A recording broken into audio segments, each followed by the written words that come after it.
Ali, Ali, Ali, Ali, Ali, Ali, yeah. I praise Allah for these lessons. I'm striving to be the message, and I thank Allah for His blessings. Ali was the circle 7. I praise Allah for these lessons. I'm striving to be the message, and I thank Allah for His blessings. Ali was the circle 7. I praise Allah for these lessons. I'm striving to be the message, and I thank Allah for His blessings. Ali was the circle 7. I praise Allah for these lessons. I'm striving to be the message, and I thank Allah for His blessings. Ali was the circle 7. I praise Allah for these lessons. I'm striving to be the message, and I thank Allah for His blessings. Ali was the circle 7. I praise Allah for these lessons. I'm striving to be the message, and I thank Allah for His blessings. Ali was the circle 7.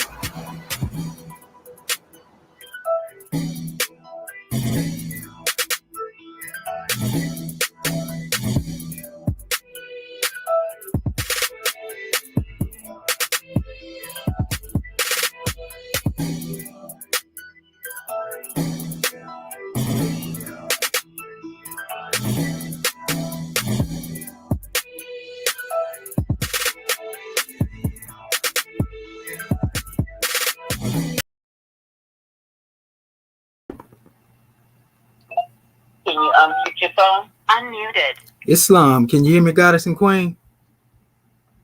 Islam, I can hear you now. Gratitude. Islam, Islam, Islam, Moorish America. Want to rise upon the 7 and give all praises to the great God Allah, Father God Allah, and honors to His holy prophet, honors to our holy prophet, Noble Drew Ali, El Hajj Sharif Abdul Ali, that is. We give honors to our Moorish kin once again, here, there, and everywhere, and therefore honors to all of you who are continuously honoring yourselves by being yourselves. But let us come forth with our ancient Comedian adept Moorish American prayer.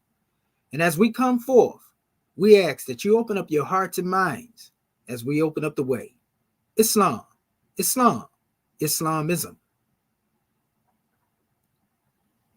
Ya Allah abnu heru makuneteru. Ya Allah abhed heru. Ya Allah ma'ad heru. Ya Allah hotep heru. Ya Allah heru. Ya Allah ma'ad herkuti. Ya Allah ahwajet juti. Ya Allah per im sutek per im heru. Ya Allah by my duty. Al-Hajjat Sheps's Rab to Ali. I mean. Halias, Halias, Halias. And that is the same Moorish kin in transliteration. O Allah, the Father of the universe. O Allah, the Father of love. O Allah, the Spirit of truth. O Allah, the Spirit of peace. O Allah, the Spirit of freedom. O Allah, the Spirit of justice. O Allah, you are my protector. O Allah, you are my guide. O Allah, you are my salvation by night and by day. O Allah, through your holy prophet. O Allah, Drew Ali. Amen. Holy Issa, Holy Issa, Holy Issa. Islam, Moorish kin. And now we come forth before you with the divine constitution of Moorish America. Salvation, our God, unity. The 7 supreme constitutional acts of law. Act 1. The Grand Sheikh and the Chairman of Moorish America empowered to make law and enforce laws with the assistance of the Prophet and the Grand Body of Moorish America. The Assistant Grand Sheikh is to assist the Grand Sheikh in all affairs, if he lives according to love, truth, peace, freedom, and justice, and it is known before the citizens of Moorish America. The bylaws. Act 2. All meetings are to be open and closed promptly, according to the Circle 7 in love, truth, peace, freedom, and justice. Friday is our holy day of rest, because on a Friday the first man was formed in flesh. And on a Friday the first man departed out of flesh and ascended unto his Father God Allah. For that cause, Friday is the holy day for all Muslims all over the world. Act 3. Love, truth, peace, freedom, and justice must be proclaimed and practiced by all citizens of Moorish America. No citizen is to put in danger or accuse falsely his brother or sister on any occasion at all that may harm his brother or sister, because Allah is love. Act 4.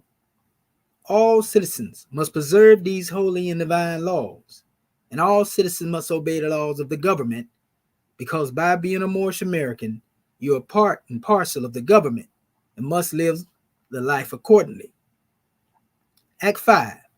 No organization of Moorish Americans to cause any confusion or to overthrow the laws and constitution of the said government, but to obey hereby. Act 6. With us, all citizens must proclaim their nationality, and we are teaching our people their nationality and their divine creed, that they may know that they are part and parcel of this said government, and know that they are not Negroes, colored folks, black people, or Ethiopians, because these names were given to slaves by slaveholders in 1779 and lasted until 1865 during the time of slavery. But this is a new era of time now, and all men now must proclaim their free national name to be recognized by the government in which they live in the nations of the earth. This is the reason why Allah, the great God of the universe, ordained noble Drew Ali the prophet to redeem his people from their sinful ways. The Moorish Americans are the descendants of the ancient Moabites, whom inhabited the northwestern and southwestern shores of Africa. Act 7. All citizens must promptly attend their meetings and become a part and a parcel of all uplifting acts of Moorish America. Moorish Americans must pay their dues and keep in line with all necessities of Moorish America, and then you're entitled to the name of faithful. Husband, you must support your wife and children. Wife, you must obey your husband and take care of your children and look after the duties of your household. Sons and daughters must obey father and mother and be industrious and become a part of the uplifting of fallen humanity. All Moorish Americans must keep their hearts and minds pure with love and their bodies clean with water. This divine covenant is from your holy prophet, Noble Drew Ali, through the guidance of his Father God Allah. Prophet Noble Drew Ali, peace and blessings be upon him, founding father and framer of the divine constitution and bylaws of Moorish America. And now that this meeting has been opened according to the triune acts, Acts 1, 2, and 3 in love, truth, peace, freedom, and justice, we say Islam, Islam, Islamism. The providence of Allah is ever all his works. He ruleth and directeth with infinite wisdom. He hath instituted laws for the government of the world. He hath wonderfully varied them in all beings, and each by his nature, conforming to his will. Shemotepu Moorish Camp.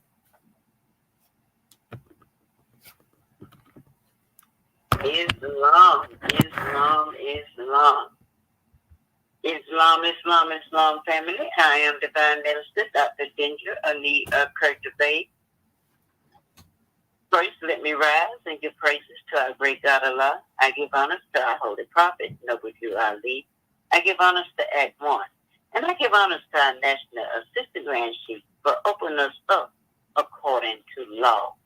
And at this time, I will be reading our chapter of the week, chapter 53, coming from our Holy Quran.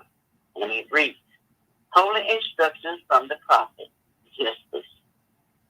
The peace of society dependeth on justice, the happiness of individuals, on the safe enjoyment of all their possessions. Keep the desires of thy heart, therefore, within the bounds of moderation. Let the hand of justice lead them aright. Cast not an evil eye on the goods of thy neighbor. Let whatever is his property be sacred from thy touch. Let no temptation allure thee, nor any provocation excite thee to lift up thy hand to the hazard of his life. Defame him not in his character. Bear no false witness against him. Corrupt not his servant to cheat, or forsake him and the wife of his bosom. O tempt not to sin. It will be a grief to his heart, which thou canst not relieve, an injury to his life, which no reparation can atone. And by dealing with men, be impartial and just, and do unto them as thou wouldest they should do unto thee. Be faithful to thy trust, and deceive not the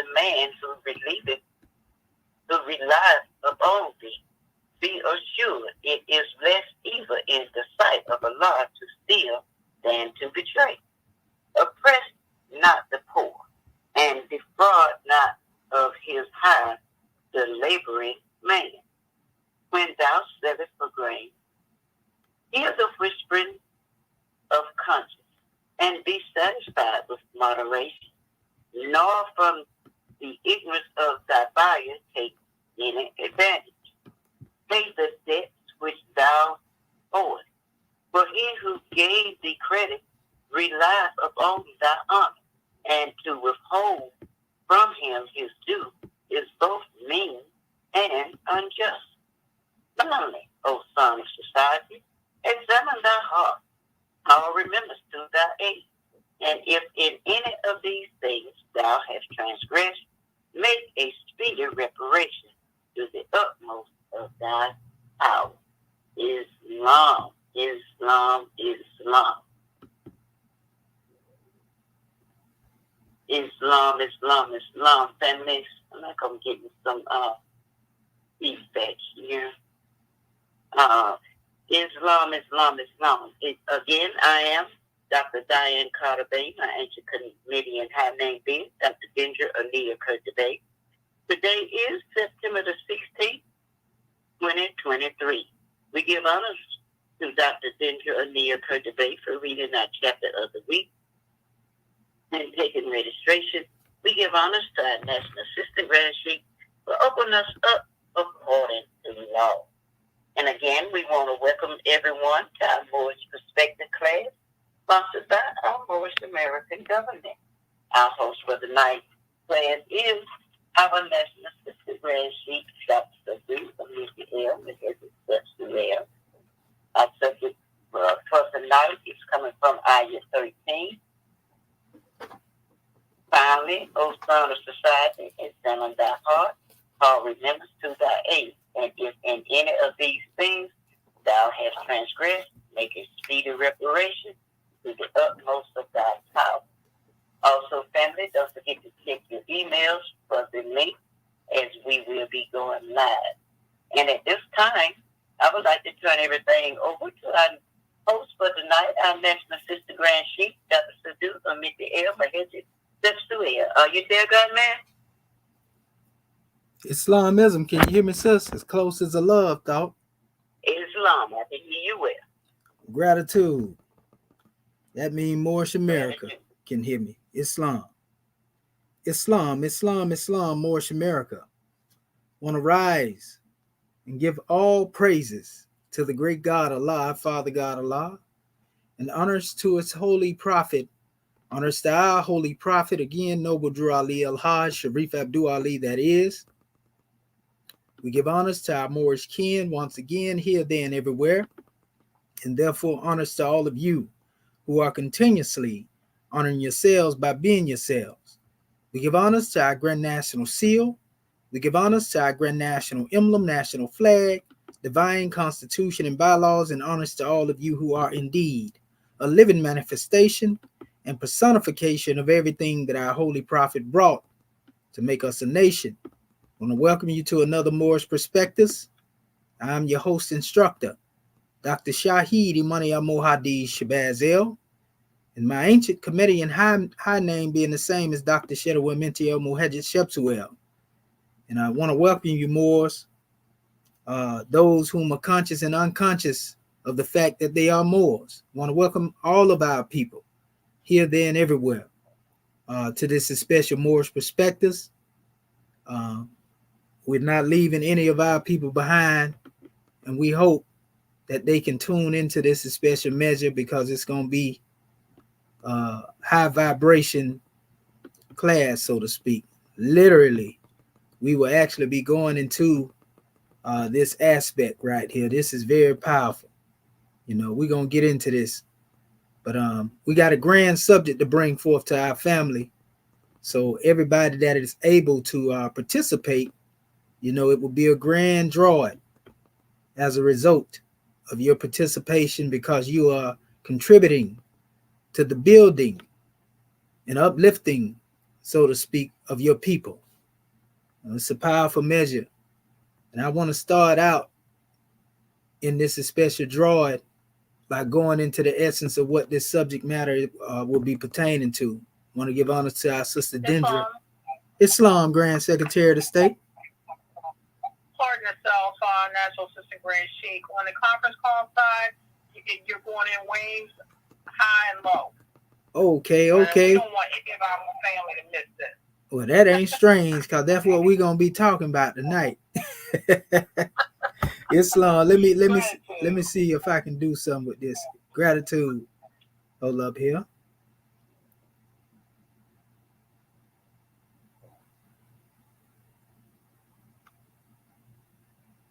Okay. Let me give it a second to settle in. All right. Does that sound better now, Grand National Secretary of the State? Yes, sir. We pray it stays that way. Gratitude. Oh, yeah. All is well. All is well. We can control them frequencies. Islamism. So gratitude, Islamism without the schism.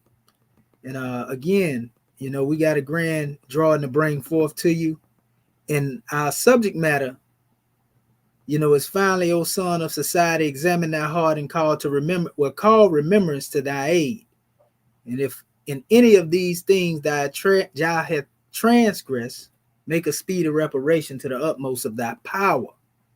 There are some grand keys in that subject title right there, because we had just addressed the measure where we were speaking on the peace of society depends upon justice,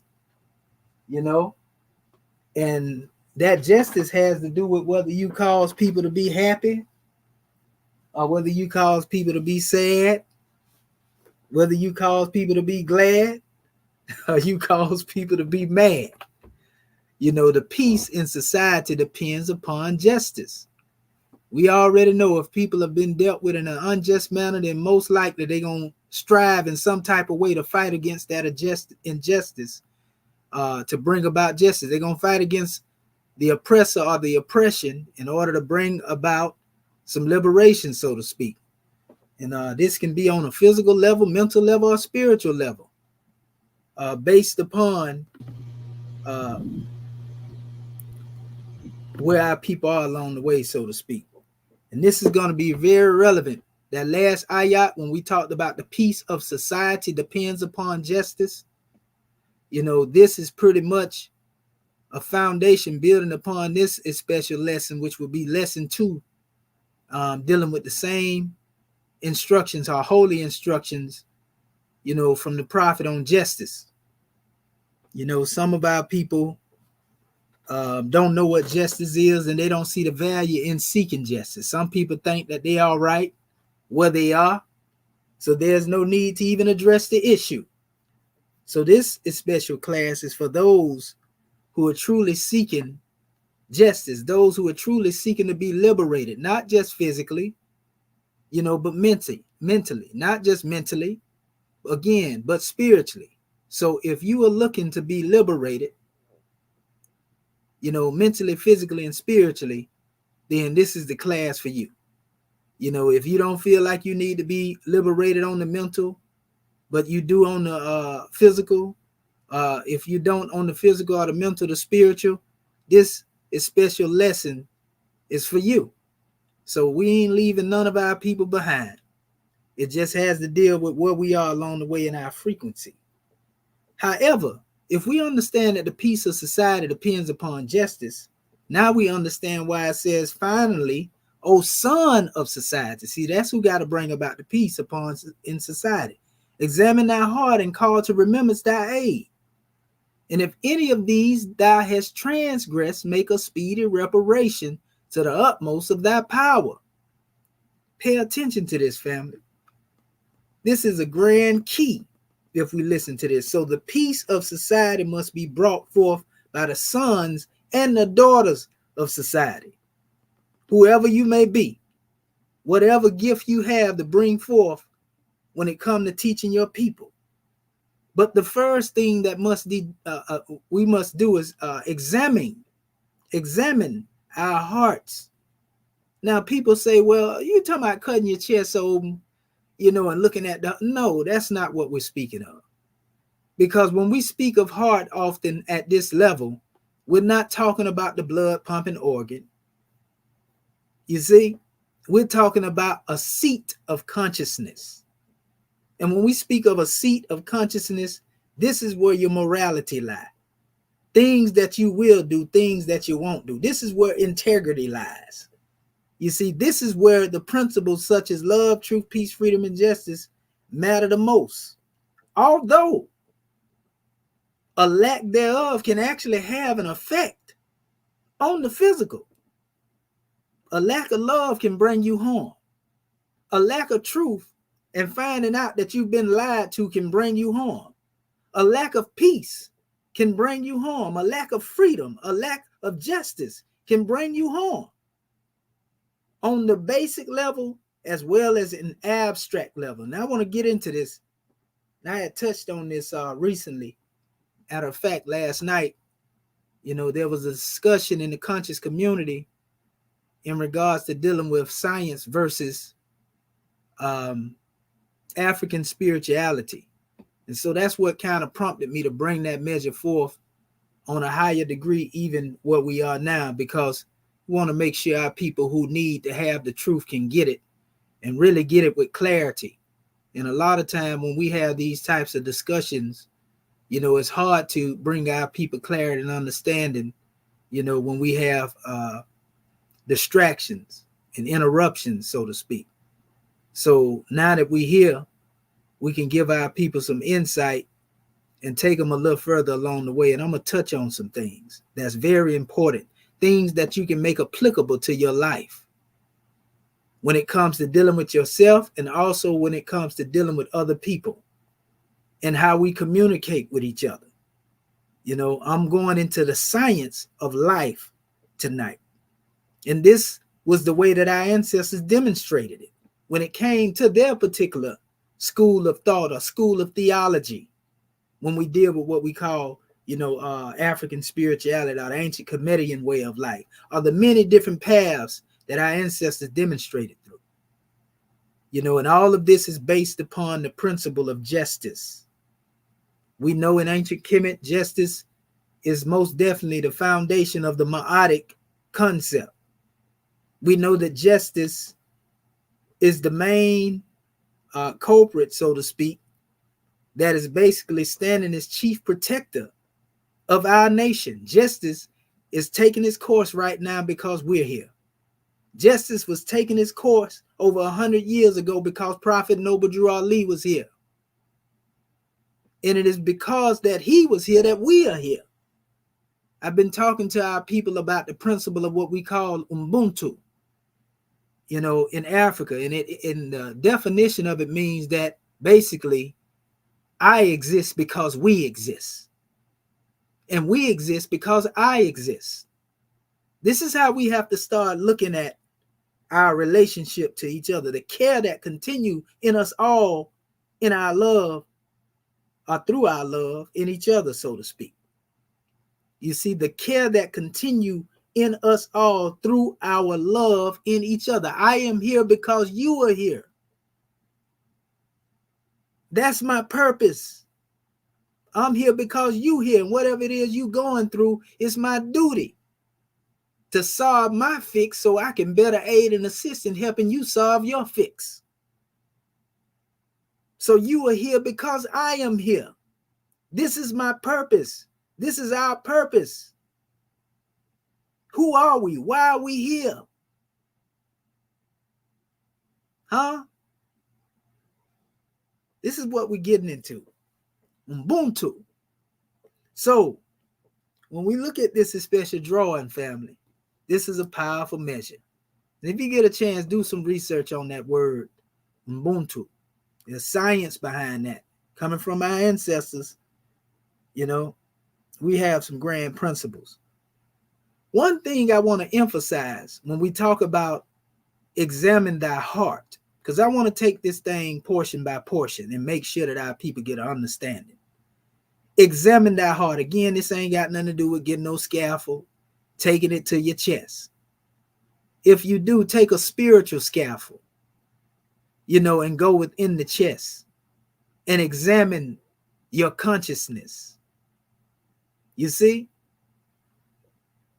Well, we say this is the nearest place we can meet God, right? So keep that in mind too. Well, within you, not something spooky outside of you, not something up in the clouds, or some people like to call it the sky daddy. No, we're talking about right there within you, that divinity, the same spark that you call breath, the same spark that you call life, the same spark that you call ruh.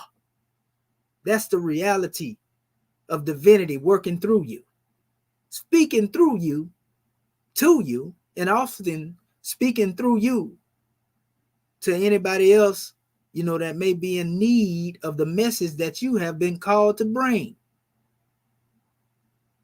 Our people have got so upset and disgusted with hearing that special expression to where they run from it. Don't even understand it, don't comprehend it, but they run from it.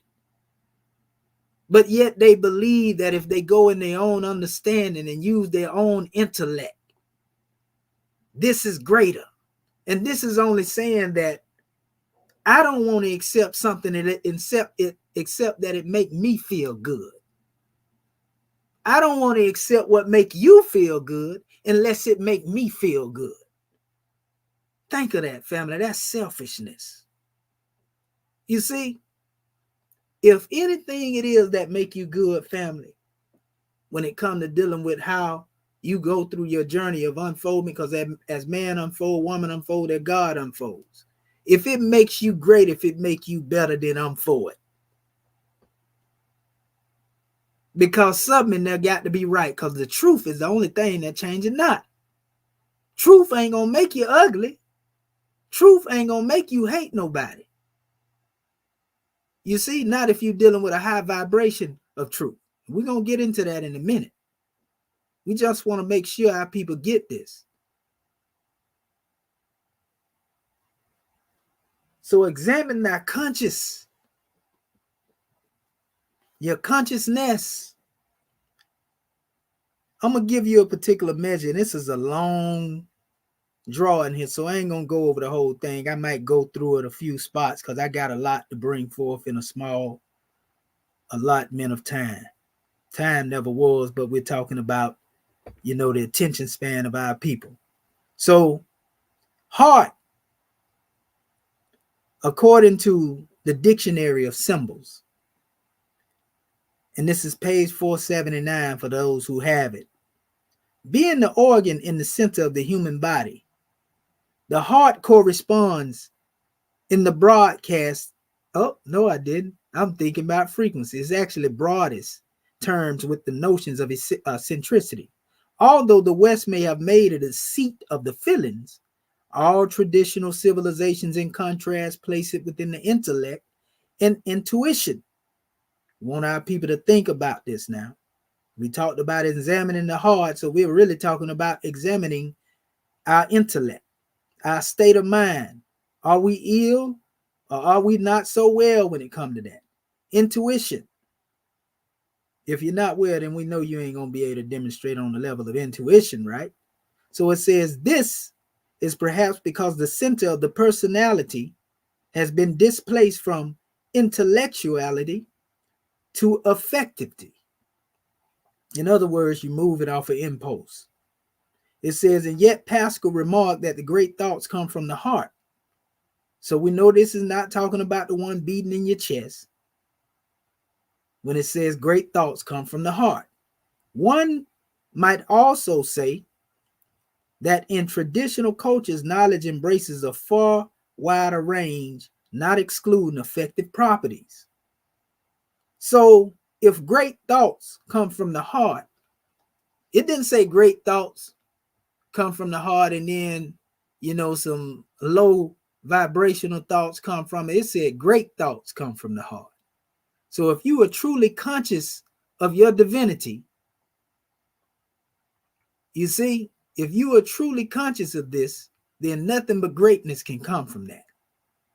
Unless you allow someone to pull you into the realms of a low vibration and you start letting that pretty much become a ruler, a master over you. So examine that heart, examine your thoughts, examine the seat of intelligence that has been placed within you, basically. O son of society. In order to bring about the peace of society that's based upon justice, you got to examine the way that you are demonstrating, the way that you are treating people. You see, the way that you are communicating with people. O son of society, O daughter of society, God man, God woman, kings and queens, right? In fact, the heart is the living center of the human being insofar as it ensures that the blood circulates. It says this is why it's taken as the symbol of intellectual functions, but not, of course, their physical location. This localization existed in ancient Greece, and it was important in India, where the heart was regarded as Brahmapura, or the abode of Brahma. In Islam, the heart is called the throne of God. Now, we want to stop right there because in our 101s, we are asked the questions, where's the nearest place that we can meet him? And we're talking about Allah. Who is Allah, the Father of the universe? Where's the nearest place we can meet him? In the heart. You see, can we see him? No, not with the carnal eyes. So ain't no need in looking at the physical heart, looking for a God inside of that. We're talking about the seat of consciousness. So if there's one to be enthroned there, then it must be the God consciousness. And if that God consciousness is ruling through you, or it is governing you, so to speak, then this is you. Because anything, I don't know about nobody else, any part of your body or your being that is a part of you, that's you. So if within the seat of your intellect is the throne of God and God is present there, then that is a part and partial of your makeup. It's a part and partial of your constitution. It's that stuff that you are made of, so to speak. You see the good stuff too. That's the good part, the God part. Whether you are male or female, because spirit has no gender. It is the physical vehicle that manifests as gender male, gender woman. You know, even though some people use the term masculine and feminine when referring to Ish and Isha, really the reality is Ish and Isha represents a oneness. In the Grand Quran, the great God Allah said he created man from one. And then there came the duality. You see? So once you understand this, now we're getting somewhere. So if this is the essence of you, then there's a greater aspect that has to do with the levels of vibration or frequency. Do you think it's strange that when you hear the term frequency, they are measured by hertz? When you hear the term hertz, you can actually think of the word hearts. Hertz and hearts, they ain't that far off. In fact, you know, when you look at this special measure, now we can see is that we are able to tune into a certain frequency within. You know, we can tune into the reality of being able to heal ourselves with love. Or if we're not careful, we can fall into a level of vibration where we can kill ourselves with hate. And this can be in the aspects of where we're dealing with the self, where we don't love ourselves, the thoughts in our mind. Those thoughts have an influence on our cellular properties, family. This is not pseudoscience. Those thoughts have a ring, so to speak, over whether we will be ill or we will be well. Thought is the cause of it all. Thought was the cause of the fall. Where do we fall at in our vibration? Where do we rise at? We ain't leaving the body when we say, no, you rise in vibration. The fall of man took place in his head. You see? And then that fall caused a lower vibration or a lower frequency, with everything that he was made of. Now he became, instead of immortal in his consciousness, allowing him to be immortal as a rate of the vibration of how high the consciousness was, one has fallen into the state of, oh, I'm human. I'm just human. I'm destined. I'm what they taught us. I'm a slave to sin. Oh, no, they didn't say it that way. Let me quote them right. They say I'm born in sin. Oh, so they were teaching you. Oh, they were teaching you, or what? Or were they tuning you into a frequency? So in this society that we have come up in, unbeknownst to many of our people, we are tuned in our dial plate, so to speak, to a certain frequency. And someone else is the one that's touching the dial, and they're telling you, don't touch that dial.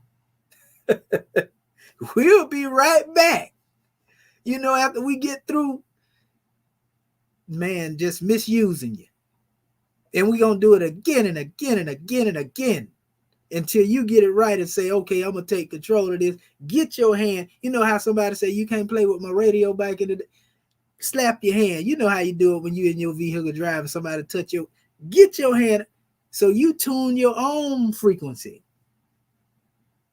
You see, instead of letting somebody else tune your frequency. See, this is a part of understanding before we can receive justice or accept it from somebody else. We have to be able to receive being just to ourselves, to know what it looked like, to know what the experience of it is. You see? So individually, we have to tune ourselves into the frequency of the God self, the Godhead, so to speak. Outside of the self, we have to tune ourselves into the frequency of those who are on the same frequency as us. If you demonstrating God's self or Godhead, God power, God code, God gene, whatever you want to call it, and you can tune yourself into that frequency and then acknowledge that someone else is on the same wavelength, then don't it sound like that y'all would actually be in harmony with each other? In fact, have you ever noticed what happened if you were to turn on your phone in one room and turn the TV on in another room? How the frequencies are aligned when y'all dealing with the same station? This is basic things that we're getting at right here, because we're going to get a little deep in a minute. But what about if you had your vehicle or your car and you did the same thing? So in other words, we have to be in sync with each other. That's something that we have lost because we've been letting somebody else play with our frequencies. And they have been playing with our frequencies based upon a bait that they put out there for each and every one of us, catering to what it is that we desire. And it is through that desire that we become blinded to the desires of others. And in the freedom of expressing our desire, we often transgress the rights of others. Oh, we getting to something now, huh? Or am I going too far? Are the ethers vibrating too fast? Or do I need to slow them down? No, I think we vibrating just right. So when we go into this special measure here, right, it says, if too, in the Christian vocabulary, the heart is also said to contain the kingdom of God. This is because this center of individuality to which the personality returns in its spiritual pilgrimage embodies the primordial state and hence the place of God's instrumentality. It says, Angelus Celestius calls the heart the temple and the altar of God, which can contain him in his entirety. Then we say the nearest place you can meet him is in the heart. Even in ancient Kemet, you hear me say it all the time. We don't say it to be slick. In ancient Kemet, we hear of who we know as Heru, Ami Anbu, Heru Ami Abu. This means the dweller of hearts. This is where your Masons stole the concept of Hiram Abiff. Heru Ami Abu. That's why they ask you, where's the Mason first made? In his heart. Huh? So we know that these things existed in ancient Kemet, and it was the Moors who were the custodians of that wisdom and brought it back. And if it wasn't for the Moors transliterating and translating, papyri and all types of texts, then some of the science that you have when you refer to what you call STEM or science, technology, engineering, and mathematics, you wouldn't even know what it was. But little thanks do we give. As the Grand Quran would say, which one of the favors of the great God would you deny? Huh? So let us move on, right?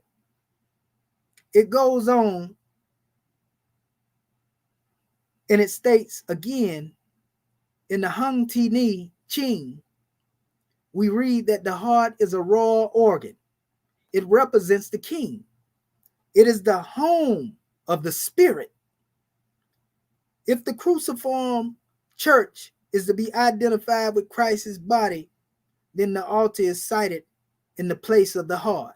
The Holy of Holies was said to be the heart of the temple at Jerusalem, which was itself the heart of Zion, which, like all religious centers, was the heart of the world. In the cardiac cycle, the periods of contraction are what they call systole, and the expansion diastole. It says, make the heart a symbol too of the similar movements of the universe. So there's a heartbeat within the universe. In other words, there are hertz and frequencies vibrating within the universe, in the macrocosm. As it is above, so it is below. As it is within, so it is without. Right? This is why the heart is known as the Prajapati as well. It is Brahma in his creative role, originator of cycles of the ages. According to Saint Clement of Alexandria, God, the heart of the world, manifests himself in the 6 directions of space. Similarly, Allah is the heart of hearts and spirit of spirits. Because it is at the center, the Chinese drew a correspondence between the heart, the element earth, and the number 5. However, by reason of its nature, since it is the sun, they also attributed it to the element fire. The Suwing comments that the heart lifts itself up into the principle of light, and that the light of the spirit and the light of intellectual intuition, enlightenment, shines forth in a cavern of the heart. Sufis call the organ of these perceptions Ain al-Qalb, Ain al-Qab, the eye of the heart. Eye is the word Ain, you see? And Qalb is heart. That word Qalb, also has to do with the word Qibla, which means cube. But Qibla, in all actuality, represents a direction. This is why Muhammad was speaking to the Arabs. He was telling them to turn away from the original Qibla of Jerusalem and turn toward their Qibla. And it really had nothing to do with a physical turn. It had to do with the state of their consciousness. Because you can turn physically away from something all you want to. But if it's still in your heart, it's still present. It's still before you. You take you wherever you go. It don't matter whether you face the east or the west, the north or the south. If it's in you, it's in you. This is what's being said. But it says in similar phrases occur in a number of Christian writers, particularly in St. Augustine. This is a long definition. The more that have this, you can go into this and read, even more. So I won't go all the way into everything and every aspect of this, but just know that we're talking about the God seat, a God consciousness within you when we speak of the heart. So examine the heart, examine how much divinity you have in you, O son and daughter of society. Call to remembrance, or call remembrance to thine aid. Remember how much God you got in you when you deal with people. Because if you're dealing with people and you forget that you are God conscious and you are dealing with them on the level of, what we call the carnal degree, then, you're going to do some things, or you may be willing to do some things that you wouldn't normally do if you was demonstrating what they call taqwa, being taqwa, God conscious. This is why you hear some of the Sufis or the Muslims demonstrating what they call dhikr, in the remembrance of Allah, trying to invoke the remembrance of the God within so that in every decision you make, it's said in one of the hadiths, think 5 times before you take any course of action. 5 times before you speak. In this context, we would say, well, this has to do with love, truth, peace, freedom, and justice. If someone that I'm dealing with, is coming forth, friend or foe, we have to still vibrate on this level, being that we are who we are. If we determine that we are striving to have some peace in society. I had somebody cuss me out last night.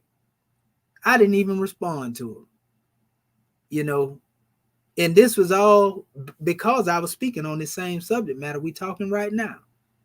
What is this NIGGA talking about? Vibration and frequency. This blanketed blank, blank, blank, blank, and I didn't say nothing. I didn't even try to justify or even explain nothing, and the one kept coming back, and they eventually banned them, but they was making their point, that they was wanting to be very disrespectful. I didn't know this individual, never spoke to him or nothing, but that's how they was coming. And so a lot of times what I learned is that when people are doing that, family, they are prompting a reaction out of you. And there's a reason why we have to get beyond reaction. A lot of people say, well, brother, we love the way you hold yourself over, the way you, deal with these matters. But it goes even deeper than that, because words can kill, family. If you accept that into your world, if you accept it into your realm, because it's not what someone calls you, it's what you answer to. You hear me say this all the time, but there's very reason for us to really accept this, and really understand what we mean by this. Because if you answer to it from a reactionary standpoint, then this may mean that it made you feel some type of way. It moved you emotionally.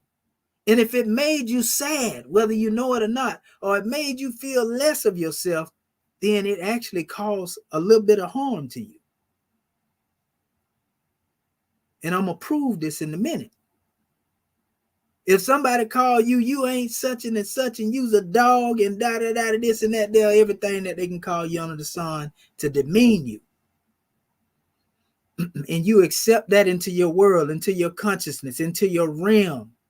You actually absorb it at the cellular level, family. This is just somebody outside of you doing that to you. But if someone other than yourself is demonstrating this right here, you ain't really got no control over what other people do. But what about when you take the thought in, or if you, based upon certain ways that you feel may be bad treatment and so forth and so on, things that we suffer from under oppression and so forth and so on, if we allow that thought to be carried, along the lines of just say hate-filled vibration, that hatred can also contribute to killing you. This is literal stuff I'm talking about now. We're going to get into it in a minute. We're going to get into the science of this. This is why I talked about the science of life, because what these thoughts are It's thoughts that bring forth a measure to take you into a low vibration. And when you are in a low vibration, let's think about it like this, from head to toe. If your highest vibration is at the crown chakra, or your head, your God head, if you lose consciousness and you fall all the way down into the realm of beneath what our chairman would call a whale turd, or something you can put on the bottom of your feet, then what is there to protect you if your frequency is already low? Any host, of a thought, so to speak, can enter and wreak havoc on you. Literally make you sick. You know how people get to talk crazy, they go to acting crazy, and people say, hey, you make me sick.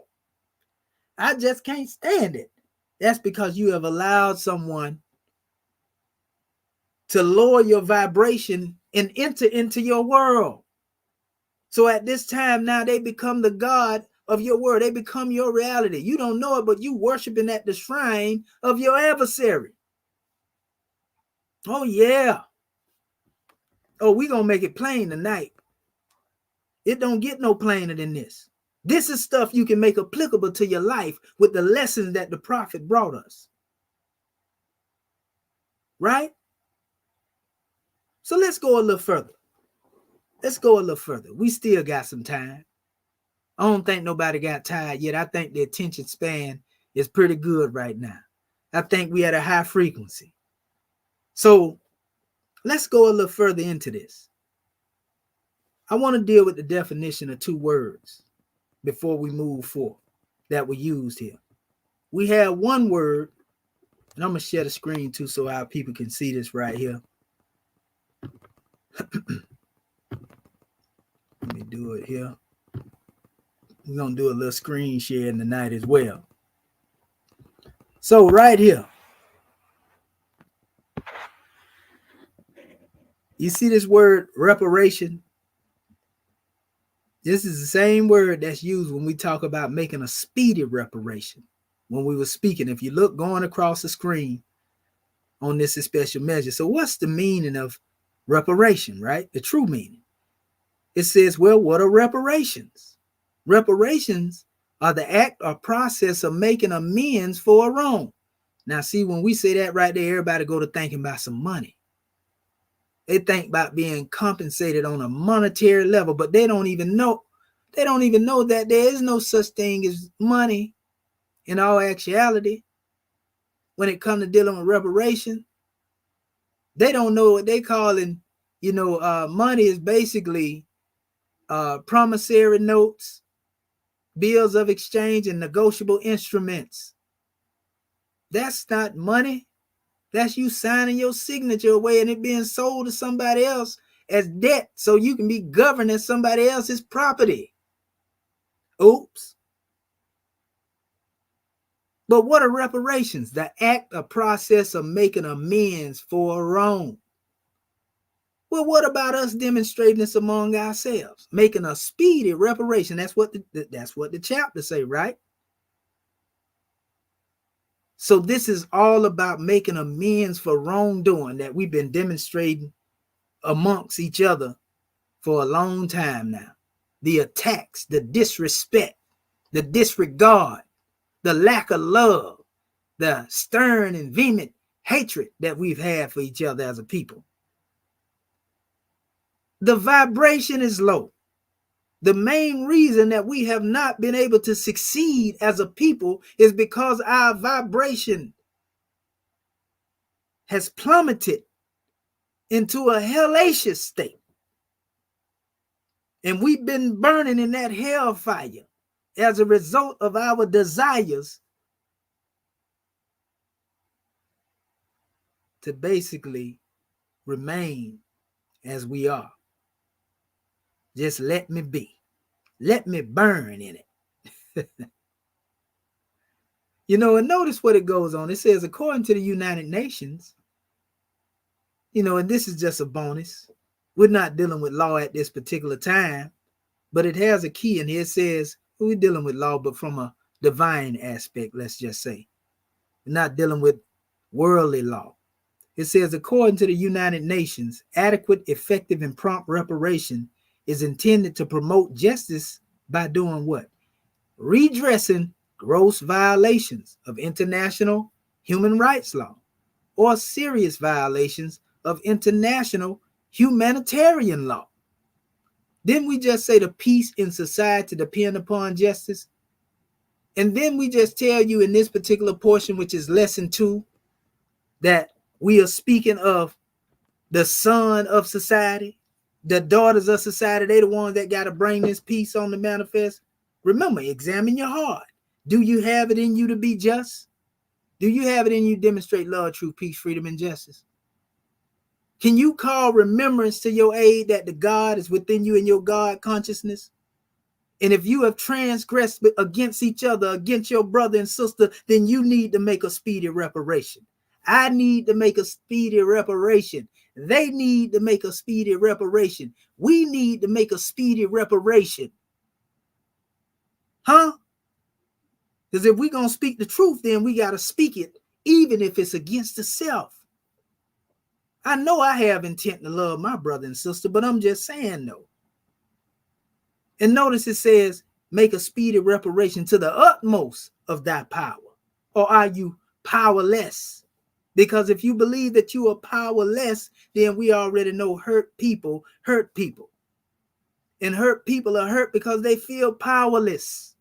So they feel that they can gain some type of power by getting one up on somebody else, by making somebody else seem as if they are lesser than them, even though they know it may be a lie.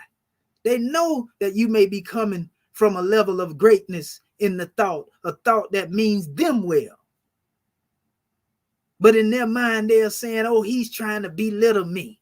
He want to be the smartest individual in here.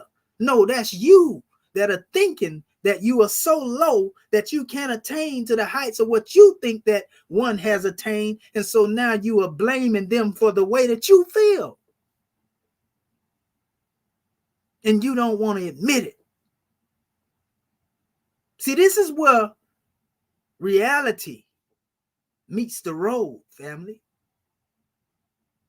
So when we understand it from this aspect, and we understand this is what you have been projecting on somebody else, you can tell somebody something and give them a measure, and they'll say, so you trying to say, or are you telling me? No, that's what you telling yourself. If I tell you we need to learn and love instead of hate, and you say, so, oh, you calling me a hater? Is it my fault that you said that I called you a hater? When you called yourself that yourself, I didn't call you that. I say we need to learn to love instead of hate. And you took that personal, as if I was speaking indirectly. I'm just speaking in general now. Because people know me, they know Brother Shaheed, he ain't gonna never talk in the air.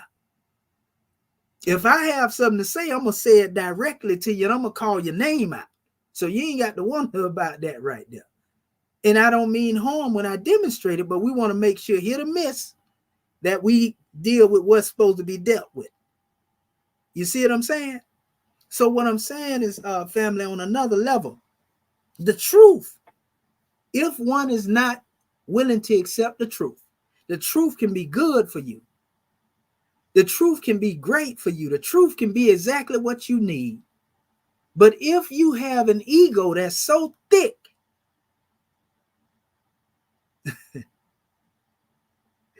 if you have an ego that's so sick, sick, that you can't accept correction, that truth, will cause you to go into a state of being harmed in that aspect. But you can't blame somebody for giving you the truth. They just gave you the truth. They can't accept how you accept it, what it makes you do.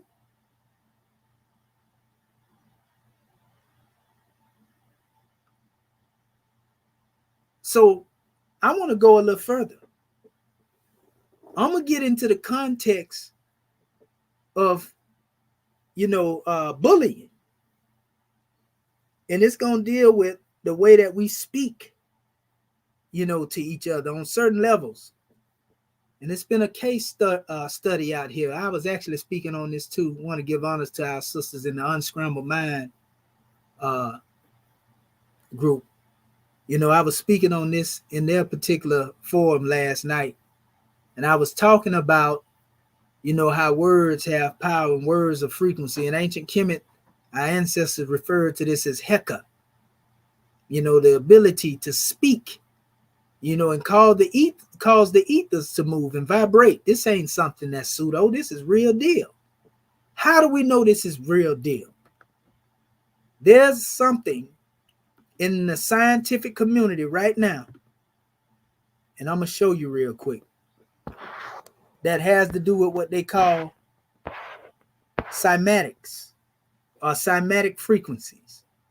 And I'm going to touch on a few of these things, but there are also experiments that have been demonstrated as well. I'm going to get into that in a minute.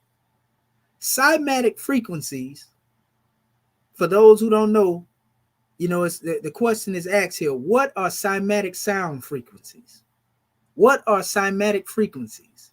Cymatics is the study of visible sound and vibration, right?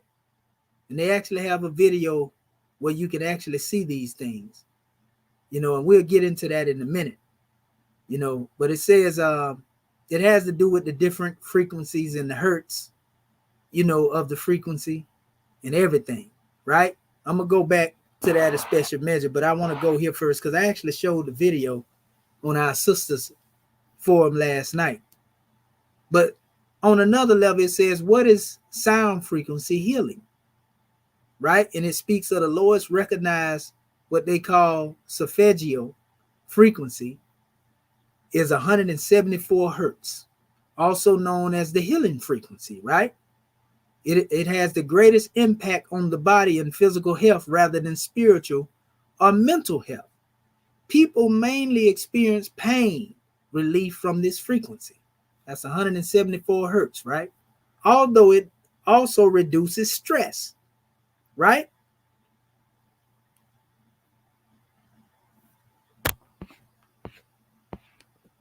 Here's another measure here, because there has a visibility. They show you what visibly happened as a result of vibration and frequency. So it says, what is the science behind cymatics? Cymatics is the study of sound and vibration made visible, typically on the surface of a plate or a diaphragm or membrane. We're going to show you that on video. Some of our Moors already seen this. From ancient Greek, and that's actually the word, they actually use a K, so it looks more like chematics, but chem, that's right, this word right here, that's pretty much a K, A, then you got the M, and then the A, this chem right here, which means wave, but it says cymatics is the way that they express this in English. But we do know the change between the C and the K, in what we call sound shifting, so that's all good and well. It says cymatics is a subset of model vibrational phenomena, the study of visible sound and vibration. A lot of our people don't know, when you see clouds that are moving throughout the heavens, this has to do with vibration, whether we know it or not. Whether we know it, some people say, well, this is the wind. When you hear thunder, thunder is a heavy sound. But what does thunder do? It vibrates. A lot of people don't know, if you go into the teachings of Hinduism, there's a symbol that represents what they call the Mani Padme Hum.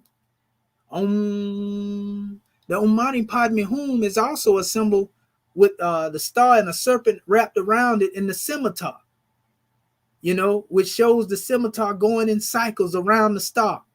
The same symbol that we have within our Moorish flag, which is also seen as Kafesh in ancient Kemet, where the scimitar Big Dipper is rotating around what we call the pole star. You see, this is dealing with what we would call cosmological cymatics. As it is above, so it is below. As it is within, so it is without. So at the cellular level, we have proven before that there is what we call a circadian clock within the body.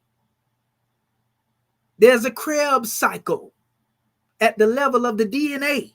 when we deal with the body at the cellular level. So this is a form where cymatics is often demonstrated as well when we deal with vibration. So everything in creation is really affected by this sound and vibration. And a lot of these things can be seen visibly, and they can also come manifest and basically manifest itself as the end result, of what that vibration did. Be it a higher vibration that raises and elevates one, or a lower vibration that, take one into their detriment. Now watch this. It says, how do you see cymatics? And we're going to show you this again. Notice they showing here what they call a piezo sounder. And then they have the signal, which is going to a generator, and it's collected. And then they have the powder and all that they put up there, and then it begin to form shapes and patterns. We even had one where it actually shows, we showed our family before, how it showed the 4 quadrants after moving through various different patterns, right? This is what we call sacred geometry. If you ever seen what those flowers look like at different degrees of the chakra, and we're going to show you this in a minute, this was dealing with cymatics. So if you think that the chakra centers is something that's pseudo and it has nothing to do with you, then I pity you. Remember, we're dealing with the science of life, and that's what a Moorish scientists do. We show you the reality of a thing. Now, what you do with it, that's on you. We ain't going to try to force feed you the truth. This is only meant for those mature enough to comprehend what it is that we bring into them. This ain't for everybody. Everybody can't go. Not because we don't want them to go, because half of them just acting like they want to go. Until it has to do with something of them having to change their thoughts.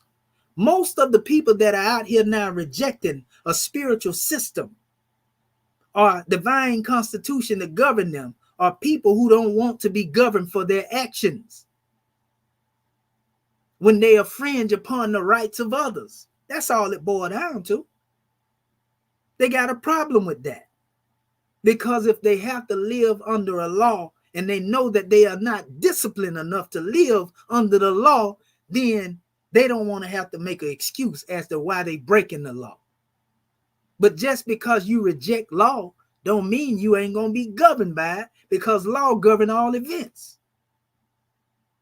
You can say you don't like the European law all you want to, but break it and see what happened to you. Break the laws of the universe and see what happened to you. If you think you can act like you don't know what's happening. You can act like karma don't exist. You can act like what go around don't come around. But at the end of the day, it's in our nature to know why we being chastised for a particular act of infringing upon the law. So we're going to leave that right there. So by placing a small amount of powder or fluid on the sound, of various patterns and motions can be seen depending upon the applied frequencies. This system is known as cymatics. Now, anybody that know anything about science knows that science deals with what we call observable phenomena and testing particular theories. If you can test the theory, it automatically makes whatever it is you demonstrating a science, because it's observable phenomena, and what you are testing aligns up with what you said. Just like that, right? Now they have a frequency that is called what they call the magical sound frequency. We got to know this stuff, people, so we can know where we at along the way. We can know why things happen to us the way they happen to us. We don't understand, again, the dial of the frequency that we've been tuning into. What is the magical sound frequency?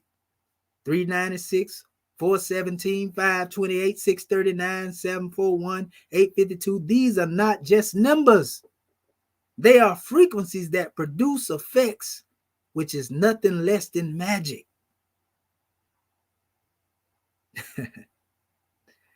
The universe is founded and bound in numbers, right? Gematria, right? Oh, you think that's something? They even have what they call the binaural beats in the alpha frequencies, 8 through 13 hertz, are thought to encourage relaxation. It's in the low frequencies too, right? You can get up in here if you tune into the right hertz. Promote positivity, decrease anxiety. Binaural beats in the lower beta frequencies, 14 to 30 hertz, have been linked to increase concentration and alertness and problem solving and improve memory. So music that you listen to also influence your frequency. What about this one?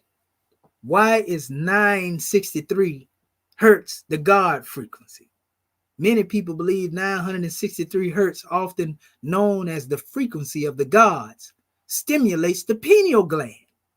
It helps us to think more clearly and efficiently by dispelling mental haze, that mind cloud, right? Brain fog, right? The frequency of the holy link is 963 hertz. And listening to it during meditation might help you feel closer to God. And so we can go on and on and on and on with this demonstration, but we want to demonstrate it to you. And in fact, I'm going to show you something too before I go into where I'm getting ready to go. If you look here, these are all dealing with different aspects of cymatic frequencies, and they're showing piano notes. When you hit these special demonstrations, you see that they have certain shapes that they take on. B2, A2 first, B2. You got C2, D2, and we can go on. E, all the way up to A2 again, and they keep making different shapes. This is the same thing that take place at your cellular level, whether you know it or not. How do we know this? Because 77% of the body consists of water.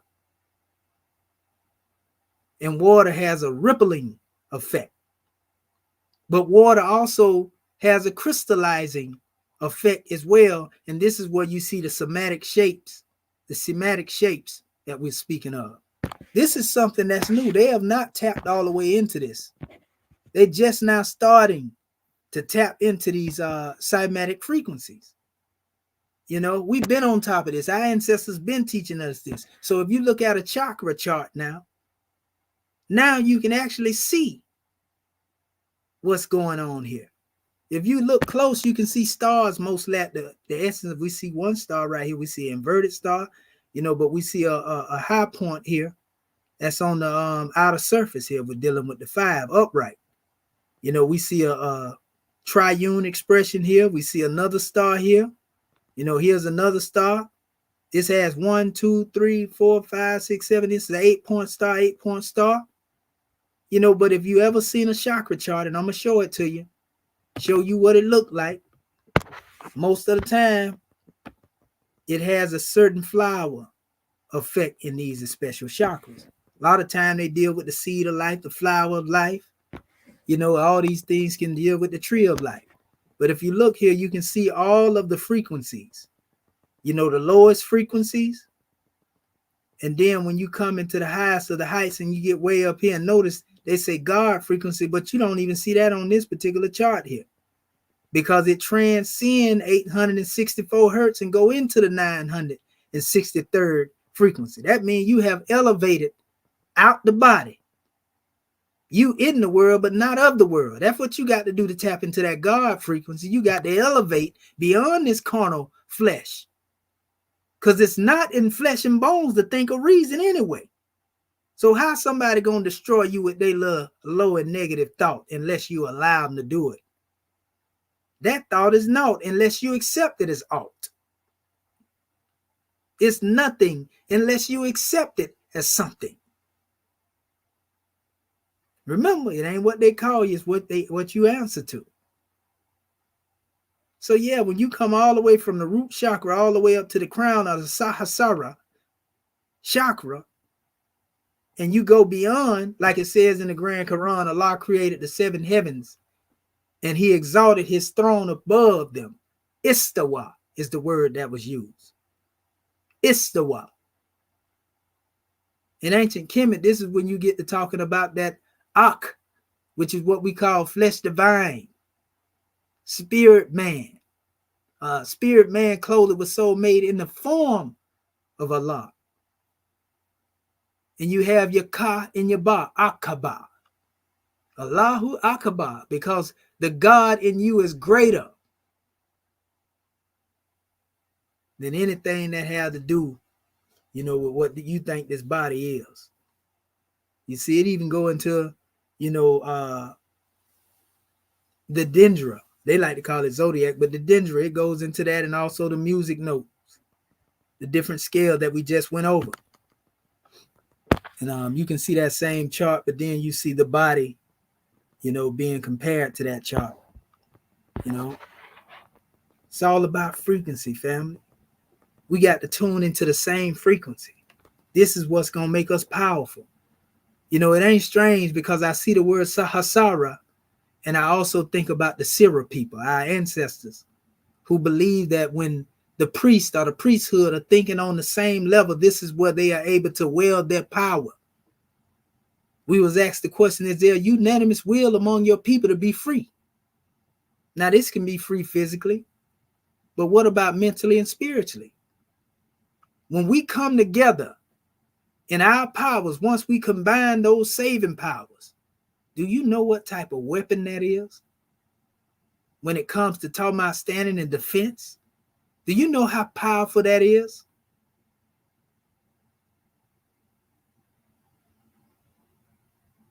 How do you think it was possible for our people to have a capital empire and dominion? Where we had kingdoms, nations. We think a nation is something. But we had kingdoms. Kingdoms consist of nations. And nations consist of tribes. Tribes consist of families. So if you're talking about the empire, if a nation has power and you have those who are able to govern many nations, then this is because of the frequency that we were on as a people. A frequency that had to deal with oneness. A frequency that gave us the ability to be the Lord of the plane of soul and Lord of the plane of things made manifest. Islam.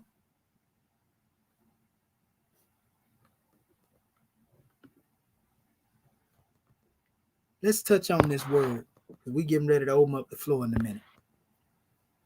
Another word that's used here is transgression. And we see that transgression is spoken of as an act that goes against a law, rule, a code of conduct, an offense. You see? So this is the reason that you got to pay reparation. Or some people even use the term restitution. So the greatest transgression that you can demonstrate is transgressing the right of another to be able to love, to transgress the right of someone to be able to demonstrate truth, peace, freedom, and justice. That's the greatest transgression you can ever make, people. Ain't no good karma coming up out of that.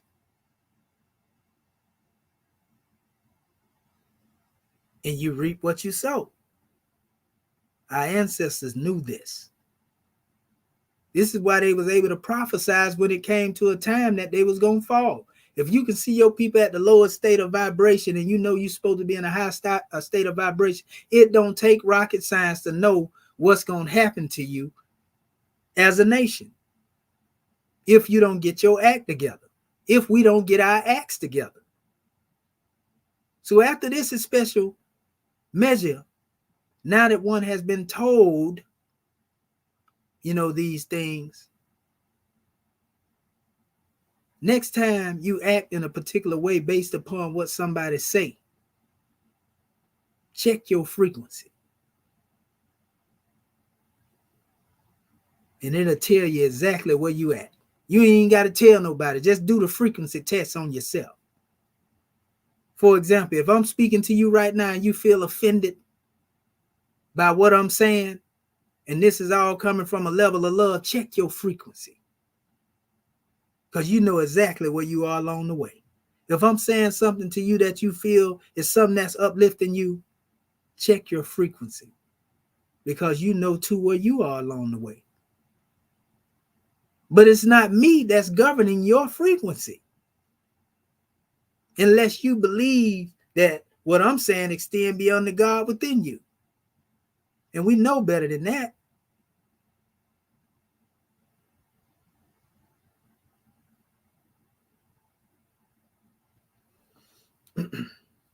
So let me go back here, because I said I was going to show this to the family, because some of our family may have not seen this. I put a disclaimer in here so they won't strike this as special measure, because they like to do that for some reason. This one should be all right here. I got another measure I'm going to touch on as well when I go out of this right here. This is one right here. I showed this to our queens.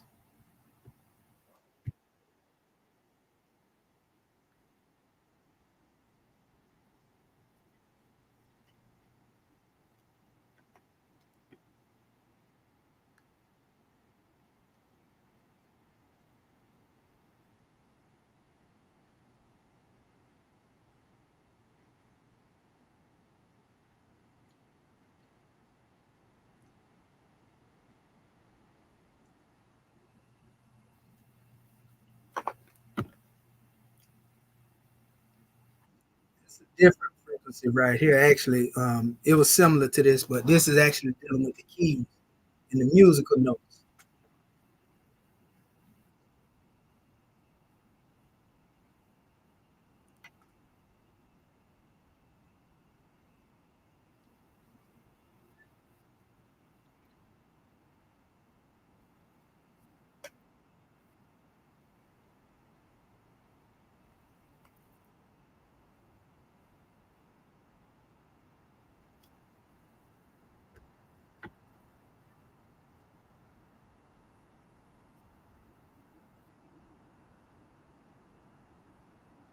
And for the Moors that's on the call, if you're not looking at the video, this is showing the control of frequency, just dealing with music, showing the effects of it.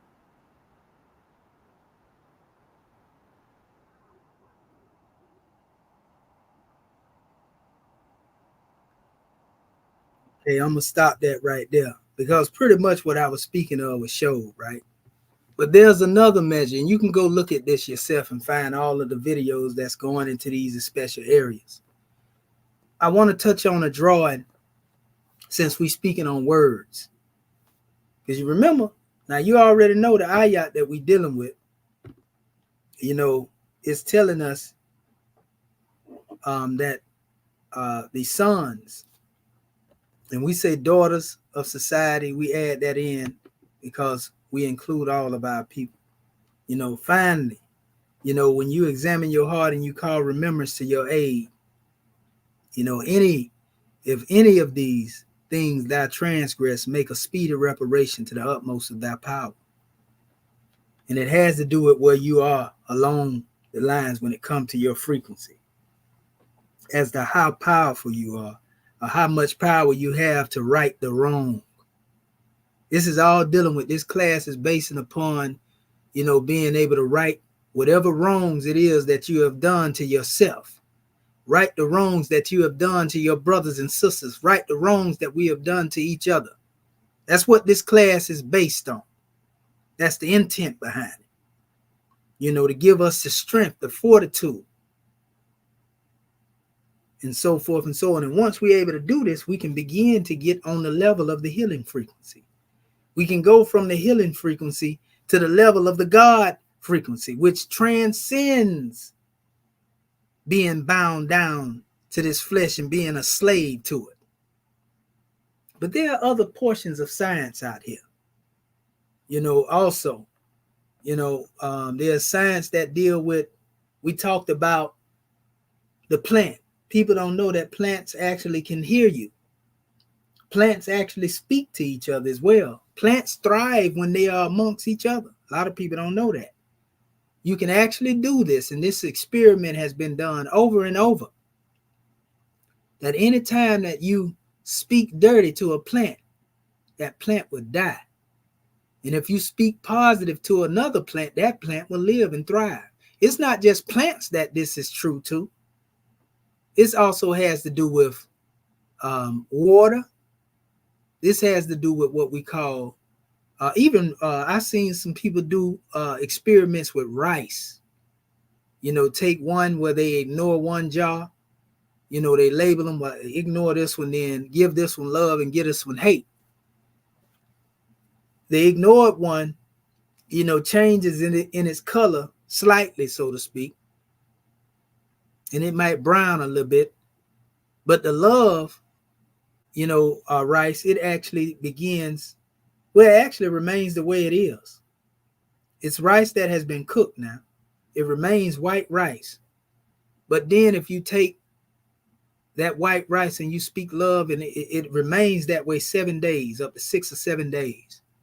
But if you take the same rice and put it in another jar and you speak hatred to it, it will turn into a very nasty looking substance. This is literally a science that has been demonstrated throughout, social media. All of this has to do with cymatics and vibration. So if this can be done to the rice itself, it can be done to plants and waters. We eat plants. We eat rice. So think of it this way. If somebody is speaking a lot of hatred towards you, you can be poisoned all the way down to the dietary level and your cellular level. This is why they say it ain't good to let people with bad vibrations even prepare your meal. Think about when people go to fast food restaurants. Think about all the people that don't want to be there. Think about all the hatred and the madness because people don't want to, and you eating these things, you ingesting this, and it becomes rotting in the system. It begins to take a toll on the body. Now you end up with some type of ailment as a result of this. You see? It's the same thing. I mean, we can go all the way across the board. So these are tested theories. We can see cymatics have control over, the cellular level. However your vibration is will determine, your youth. It will determine your health. Health is to the body as honesty is to the soul. You see? And the things that you consume, whether they be high vibrational or low vibrational. So if we can kill plants, if we can lessen the quality, of things that we consume, and I don't eat rice, but if we can consume these things and take them into our body, if they was in a jar and they was destroyed, well, what about somebody outside of you that's speaking negativity to you? It's not that they're speaking it to you. It's that you are accepting it and you let it take root in your mind, root in your consciousness. You just poison, your system by allowing that thought to enter. And they might not even consciously know this is what they're doing. And some may even know the science behind these words. So they lied to you when they said sticks and stones may break my bones and words may never hurt me. That's a lie. Because if people are not strong enough to withstand what someone is saying to them, it will be detrimental to them. And also, they call that too speaking, those negative vibrations into plants. They call it plant bullying. So in other words, we see that bullying, we've seen what bullying have led some people to feel that they were so low that they took their own self off the manifest. They deleted themselves. So next time when you hear your family up here giving a measure and you decide that you want to come just to get, criticize what they're saying, or you want to play, as they say, the devil's advocate, just because you feel like everybody else agree with what's being said, you want to be the one that say something different and bring a negative vibration. Know that you coming from a low vibration. And that's actually an assault. You think you just demonstrating your own opinion and you got a right to do it, but it's not a right when it infringes upon the rights of others. And I'm not talking about just simply speaking the truth. You know what I'm talking about. I'm talking about when you're giving pushback and you're looking for confrontation. You're looking for conflict. You're trying to get a reaction. You literally waging war at the subatomic level and don't even know it. And often you waging that war against yourself and don't even know it. So think about that the next time you have a thought of hatred in your mind, a thought of slander. And there are many branches upon the tree of hatred, the tree of slander, lewdness, murder, everything. Each and every one of them have various branches. Think about that next time. And you'll know where you are along the way.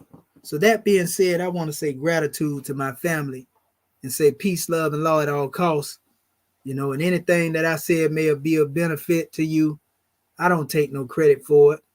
You know, I'm not seeking no rewards or acknowledgement. I just want my people to get the truth. You know, because whether you accept it or reject it, it ain't going to do me no harm nor benefit me. You know, it's my duty to do what I do because that's what I have my mission statement for. You know, my mandate from heaven that was given to me, you know, by the great God Allah through my prophet and through my Moorish American government. And I hope all of us see that the same. And anything I said that may have been offensive, check your frequency because that wasn't what I was intending either. So, Islamism, peace, love, and law at all costs. We love you, Moorish kin. *6 your phone.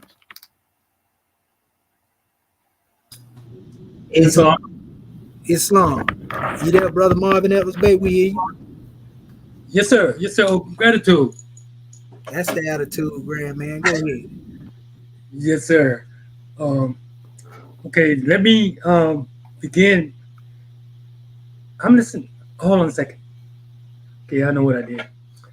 Okay, let me begin again. Now, I'm rising on the 7th, giving all praises to the great God Allah, giving highest honors to his prophet, our prophet, Noble Drew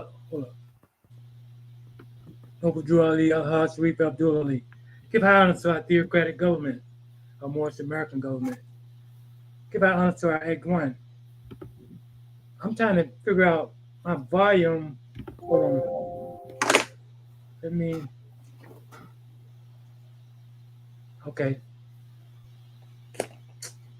Anyway, yeah, giving all praise to the great God Allah, giving highest honors to his prophet, our prophet Noble Drew Ali, Al-Haj Sharif Abdul Ali. Give high honors to our theocratic government, our Moorish American government. Give high honors to our Act 1. I give high honors to all of our officials. I give high honors to this class, our Moorish Perspectives class, as well as I give honors to you, Dr. Shediwa Minti Al-Mohejid, Sepsuel, our National Assistant Grand Sheikh of Moorish America, also known as the Committeean or Commission Adept Hierophant, you know, for hosting and instructing this most powerful class. And man, and I also give honors to those that aided in bringing forth this class this evening. I give honors to Act 1. I give our honors to all of our officials.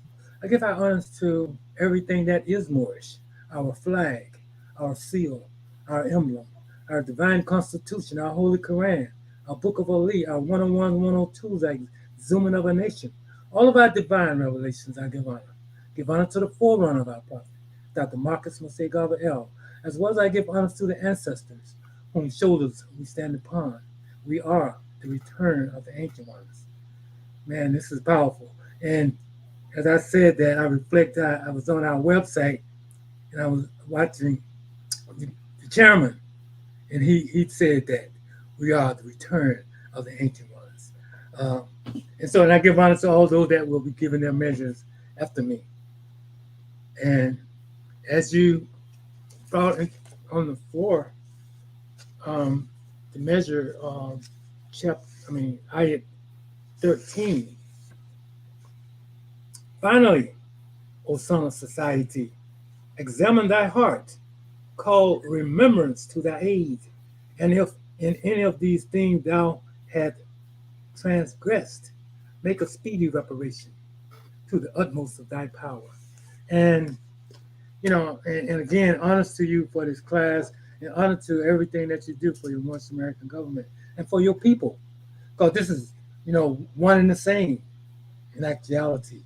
Um, and you covered a lot of ground, and you spoke on a lot of powerful things. You talk about that frequency, you know, um, and that's a powerful demonstration within itself, because speaking of the frequency, speaking when the beginning of creation, the creation of man. Began with that sound, that loud sound, as they say, the word, you know. And so all of this comes from that. All of this stems from the one, which is the all. Um, and you went into it thoroughly. You talked about how, well, speaking on reparation, and you broke down the meaning, act, or process of making amends for wrong.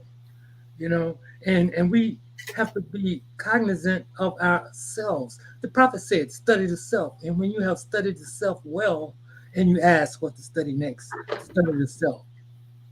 I'm sorry, I thought somebody was coming in. Anyway, so as we move along, in that reparation, so we have to be conscious, and that's God. That's the great God, consciousness, you know. And so as we are continually reflect on our actions, and as scientists, as you spoke of, we are more scientists. We are all the time studying. We're continually testing the waters, so to speak, as we come in contact with our people. We have to be in contact with their thought pattern. You know what I mean? Their vibration, in other words, as we are in ourselves. You know what I mean? But we're here to deliver a message, and that's the main vibration that we are attentive to. You know what I mean? But being in society, you know what I mean, in the social duties, we have to take all of these things into consideration. And and, and I can go on and on, communicating through. And you talked about people that like to swear. You know what I mean? I grew up around people that's just the way they communicated. And some of them are still hung up on that, and as I moved away from that, and then I hardly ever come in contact with that, but when you do, it causes, it just makes you wonder really where they are. Well, no, really, no, shouldn't wonder. They're telling you, they're communicating to you where they are. And as scientists, we adjust our approach. You know what I mean? And if we can't um, cause the situation to, say, mellow out, then we keep it moving. But being on a platform as you be, oftentimes, I think that's kind of limited in your keep it moving. But then again, as the vibes vibrate, there's others that may be in control of the situation that will come to the aid. As you were saying. You know, but to move on further, you talk about that God conscious, the taqwa. Yes, I mean, because the great God is in all of us, each and every one of us. And you talk about that unity, and you talk about that galactic weapon that we are, if we but unite. You know what I mean? But we have to, and I keep saying it, but, and we know that our people have to study. They have to get the right, say, information. Information is fine, but we want to get the knowledge, the true knowledge. And this is what we are all about, bringing forth the truth. You know what I mean? The knowledge, which will bring about wisdom, because wisdom speaks from out of the highest plane of spirit life, in which we all are spirit. So we just have to continue to study as scientists, and work towards coming together in unity as we unify ourself. You know what I mean? So if we don't unify ourselves first, then we're no good to anyone else. And I'm gonna just say there's so much more to be said, and I'm sure that there are many here that will. And I just say gratitude, God, man, for all you do. Gratitude, gratitude, gratitude. Islam and peace. Islam, gratitude for the measure, brother. Peace and love. Islam. Okay. Islam. Islam, Sister Curta Bay, what have you to say, goddess and queen?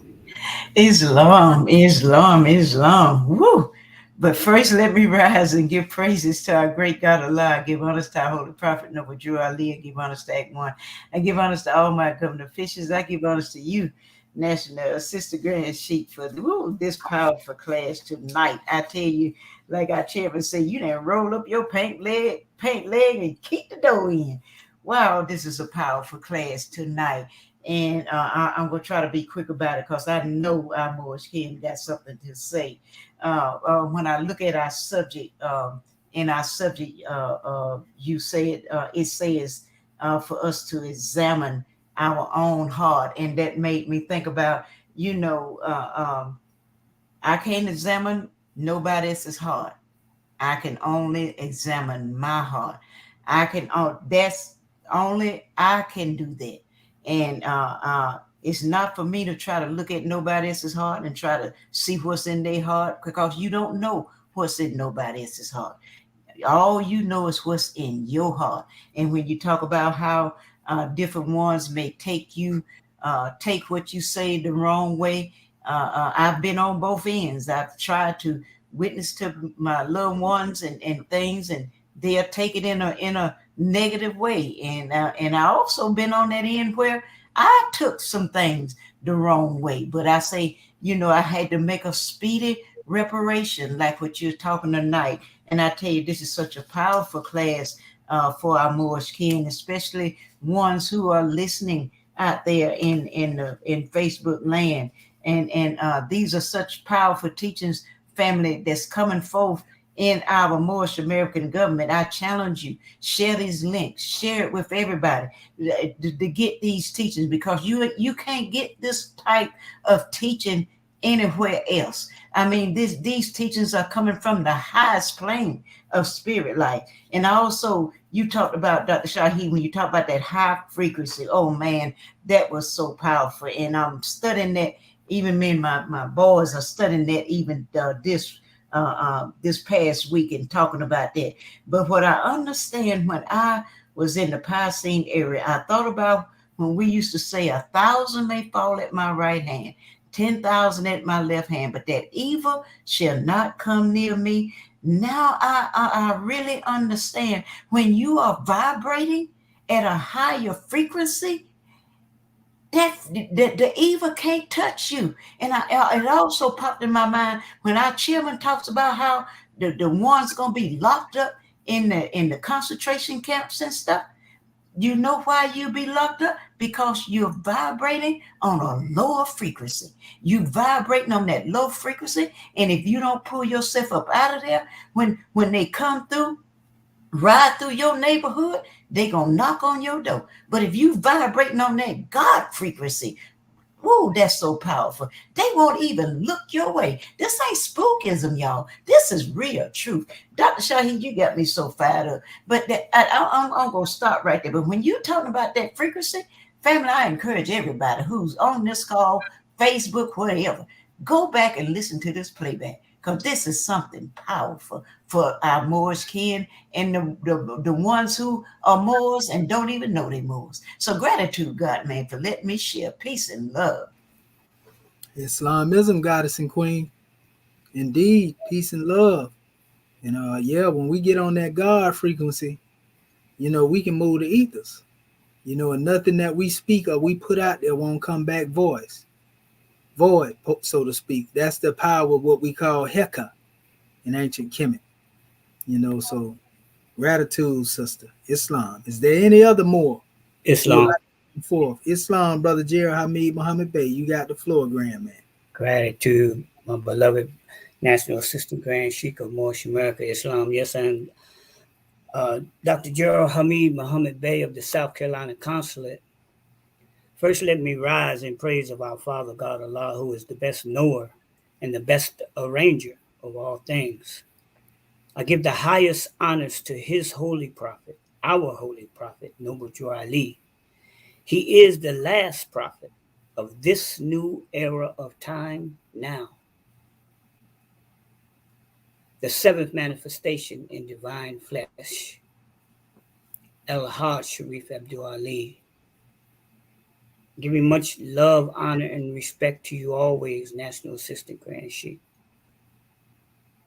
for always being the message that you bring, to bring clarity to those of us that are on the path and those of us that are coming upon the path and those that we hopefully will come upon the path. As you always say, it's not the lack of knowledge, but the lack of knowledge of the truth. Gratitude, God, man. I give honors to Act 1 of our divine constitution and bylaws. I give honors to our grand national seal, our grand national emblem, and our grand national flag.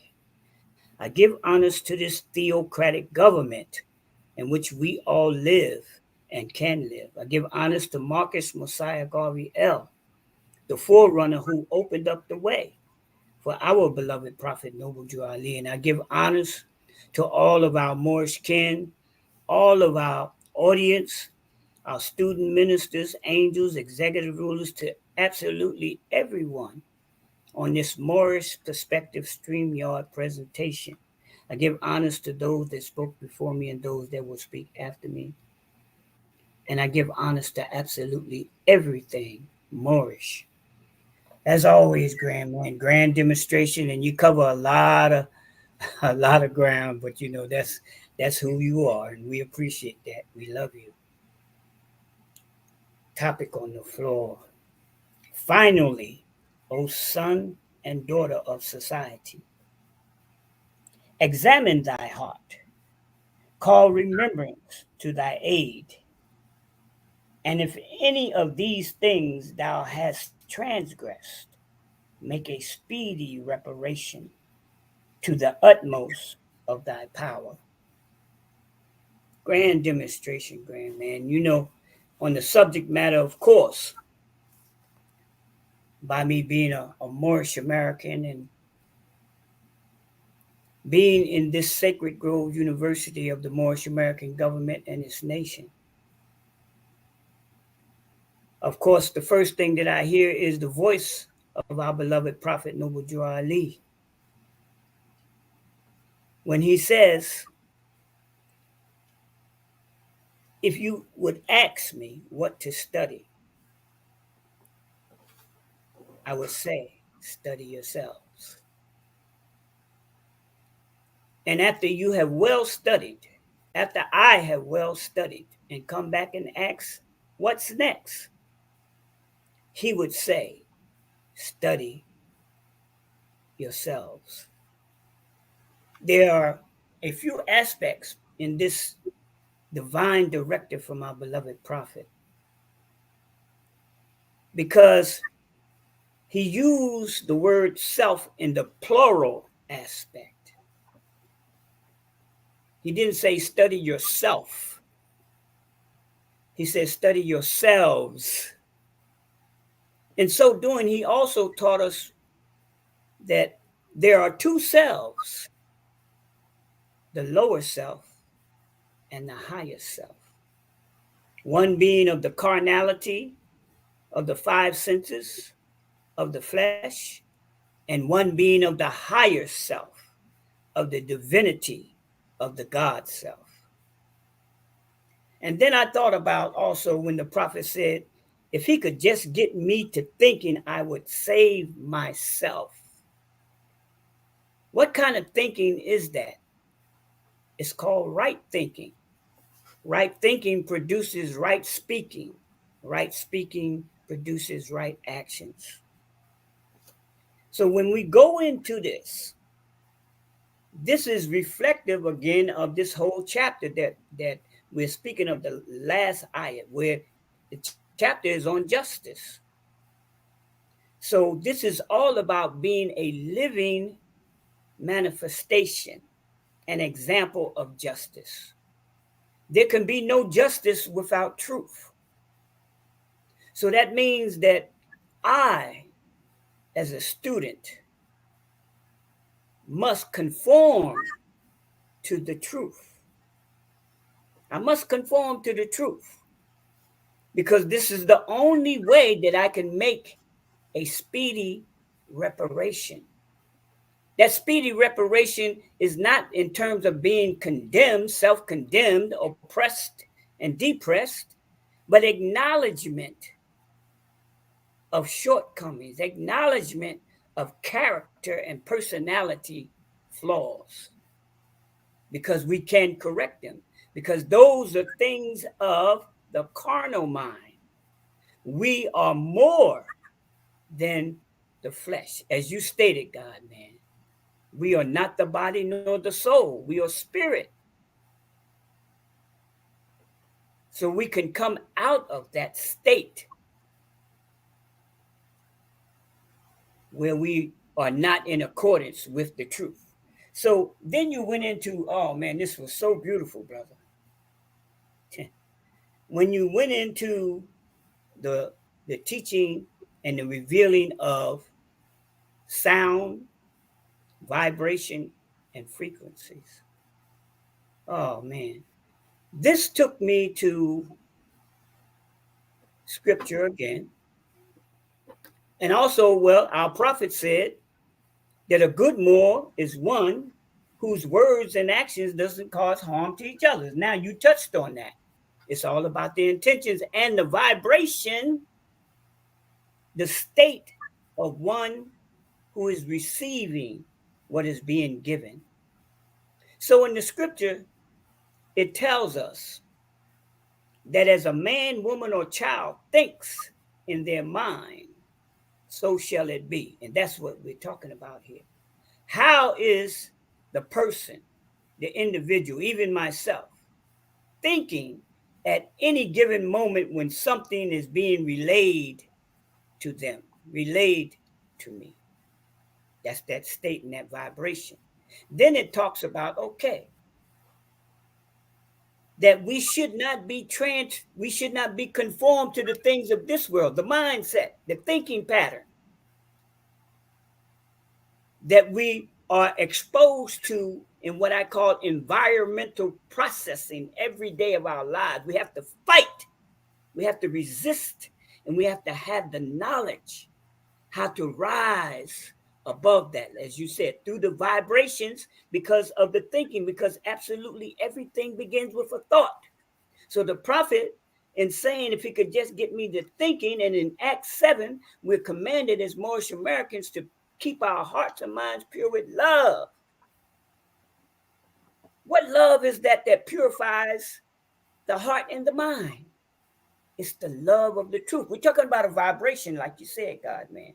The scripture says, in the tongue is the power of life and death. Wow, that is so powerful. That is so powerful.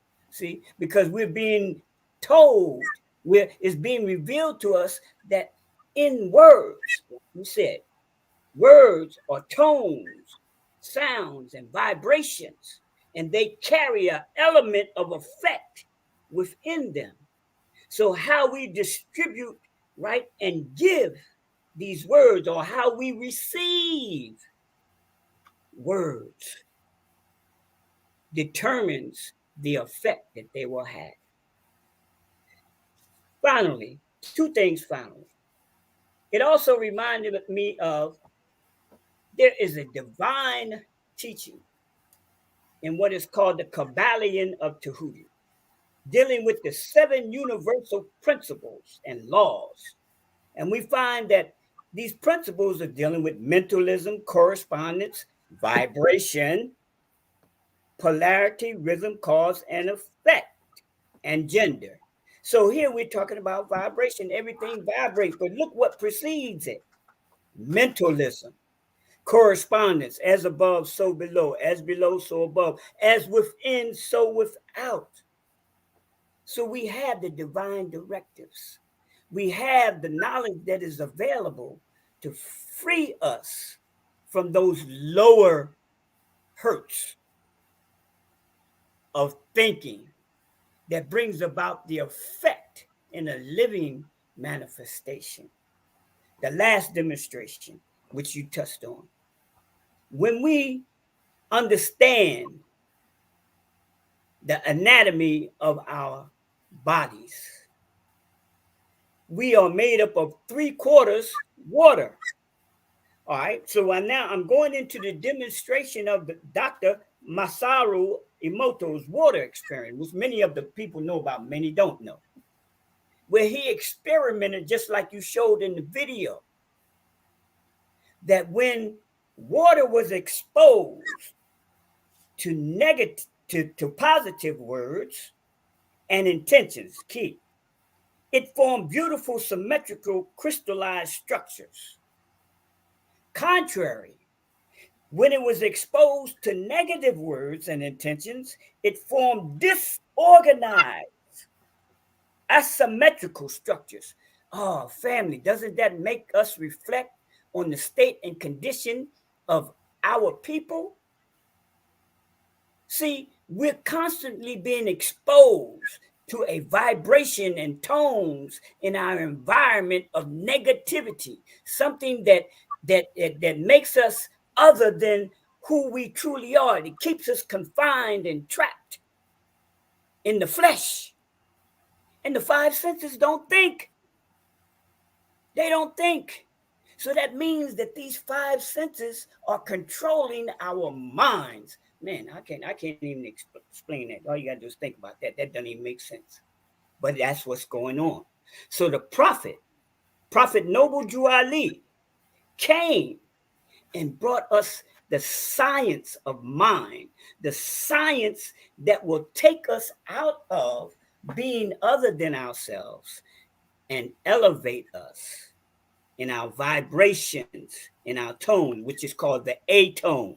That's why you have that word atonement, to our true self as being a manifestation of the truth in the temple of perfected man.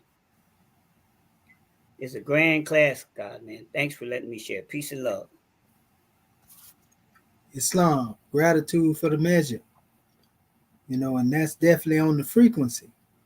And another measure dealing with the 7 hermetic principles coming from one of our people should look into the particular work of our brother Wayne B. Chandler, dealing with these measures. He had a drawing in here dealing with the principle of vibration, and I'm familiar with the Kabbalion as well, the hermetic aspects of it, but he actually brings it home from our particular approach, and he speaks on the principle of vibration. He says, well, nothing rests, everything moves, everything vibrates. But the brother states, he say, well, this principle embodies the truth that everything is in constant motion. And whether this motion is perceivable is irrelevant. For this law affirms that everything vibrates and that nothing is ever at rest. Modern science may now attest to this fact, but it should be kept in mind that this fact was known thousands of years ago in ancient Kemet in India. The higher the vibration, the higher the form entity that exists within that particular frequency. Therefore, the vibrational connection between some of the grosser forms of matter, such as rock and human being, is very great. The spirit has the highest vibrational frequency, vibrating at such a phenomenal speed that it seems to be at rest, or just as rapidly moving wheel seems to be motionless. It is said that those practitioners of the Hermetic teachings who are able to grasp this principle will be able to, with the appropriate formulas, control their own mental vibrations as well as those of others. Or, as stated by one of the old masters, he who understands the principle of vibration has grasped the scepter of power. In other words, you learn how to wield that scimitar. So yeah, our brother gave a grand drawing on those same principles. And again, his work is called The Ancient Future, Teachings of Prophetic Wisdom of the 7 Hermetic Laws of Ancient Egypt. So yeah, we give honors to you, brother Muhammad Bey, for that drawing, and gratitude for that frequency and attitude. All right. Is there any other more who would like to come forth and give their portion? Love Divine. All right, Love Divine. That's the frequency right there. That's what we talking about. Tune in. Well, Divine, that we don't listen to the radio, so we have a dub plate for the stereo. Hey, I ain't gonna tell you don't turn that down. Yeah, man, for the Divine 17 to the last prophet. You know, we always say, God, we're going to go, but I want to keep the pace. Because I hear that song while you was talking about all that tree that they plant and the seed and all these things. That's why I say, you know, we come together because, as I say, we're all over the place and our mind is not in that oneness yet. We want to put ourselves back, like as I hear you say, that Sabbath and worship of the mind. And we start cleaning up back our mind, thoughts and so forth and so on. We come back together in unity. You know, we can laugh and joyful and everything. Because if you look around the world, it's a family doing everything, but not in their national state of mind, in that NBC mindset and Ethiopian mindset. That's why I said, I hear these ones on YouTube, they legalize weed for these ones and all these things. That's what I say. So much confusion with the family. But as I say, you know, we just approach and purify, as I say, the family here, there and everywhere, heart and mind. So that I say, to the family here, there and everywhere. As I say, peace, love, and love by our cost. My family, one love. Peace, love, and law at all costs. All around the world is the same song. Gratitude, grand man. Islamism without the schism. Yeah. We're going to open up the floor for one more to come through here. You know, if they want to tune into this particular vibration, and we go into the officials. Islam, there any other more who feel they want to speak? And they biting at the bit right now. Come on in here. We're giving you the flow. Whoever you may be. Islamism, goddess and queen. Gratitude, Islam.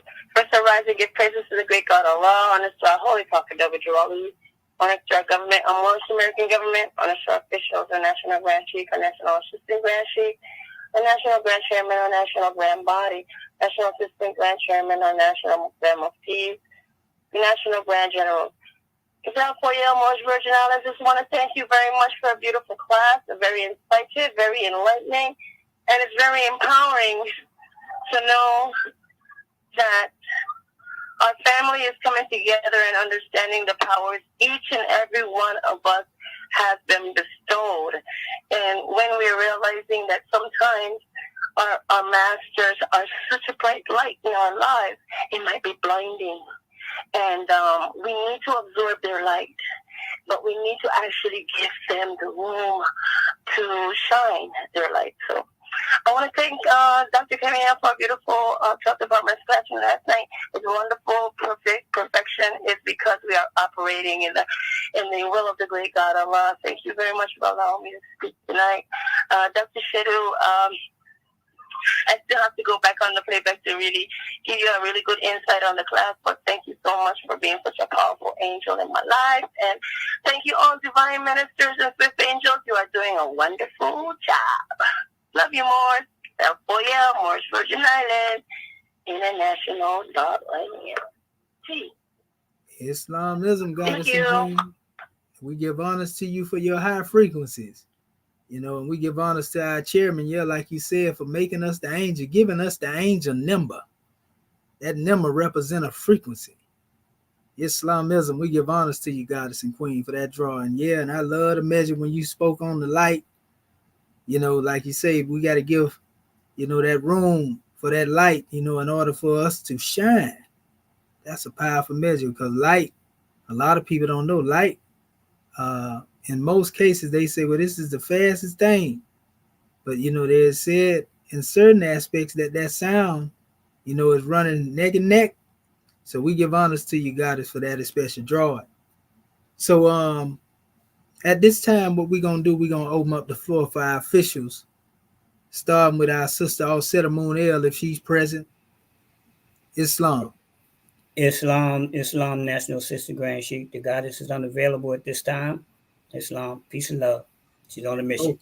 Okay, all is well. Well, we know she's about the business of our Father God Allah, Islamism. Well, all right.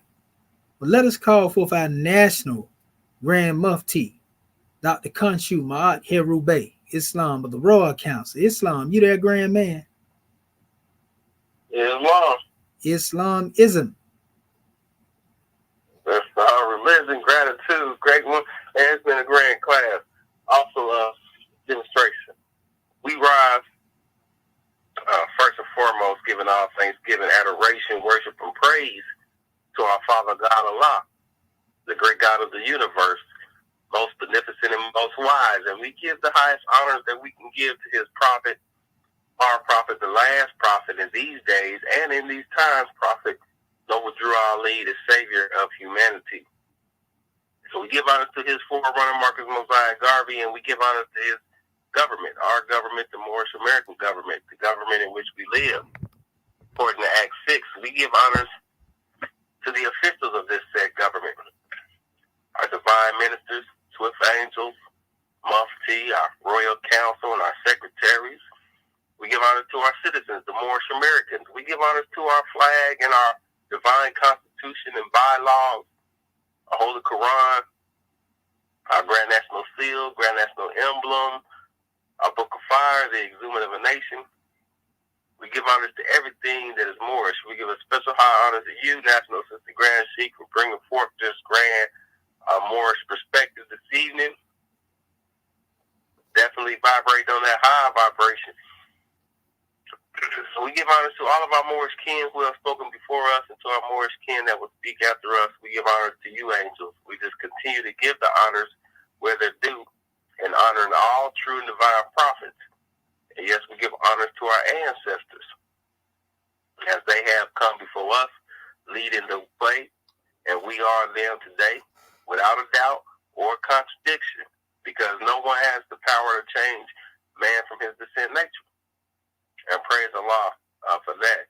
And as we said, it's been a grand class.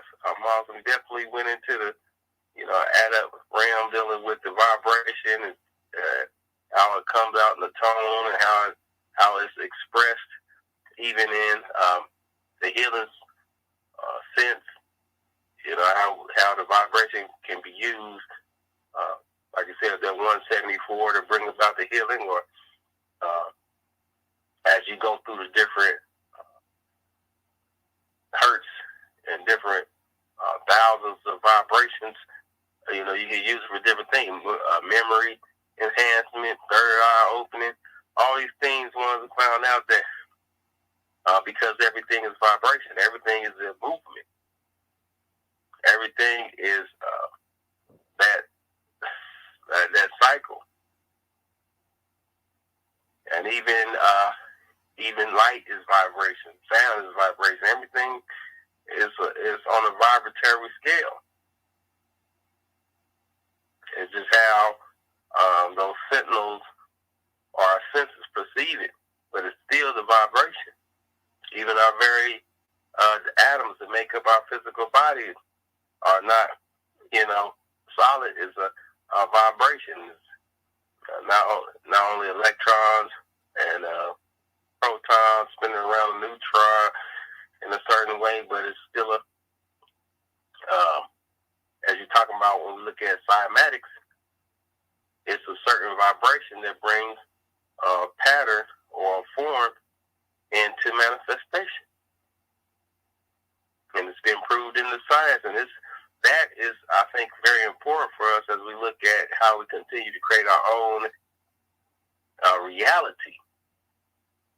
The sound, it's one thing I think we all can attest to is, when you go out there in the woods, you get away from the city, you out in the forest somewhere, even if it's in the city, but it's a good size forest, the vibration is there, the sounds of the birds and the animals, it brings a calming effect. And the birds are singing their songs, and everything is in harmony, and it seems like it's a serene demonstration, but it's a whole vibration going at that time.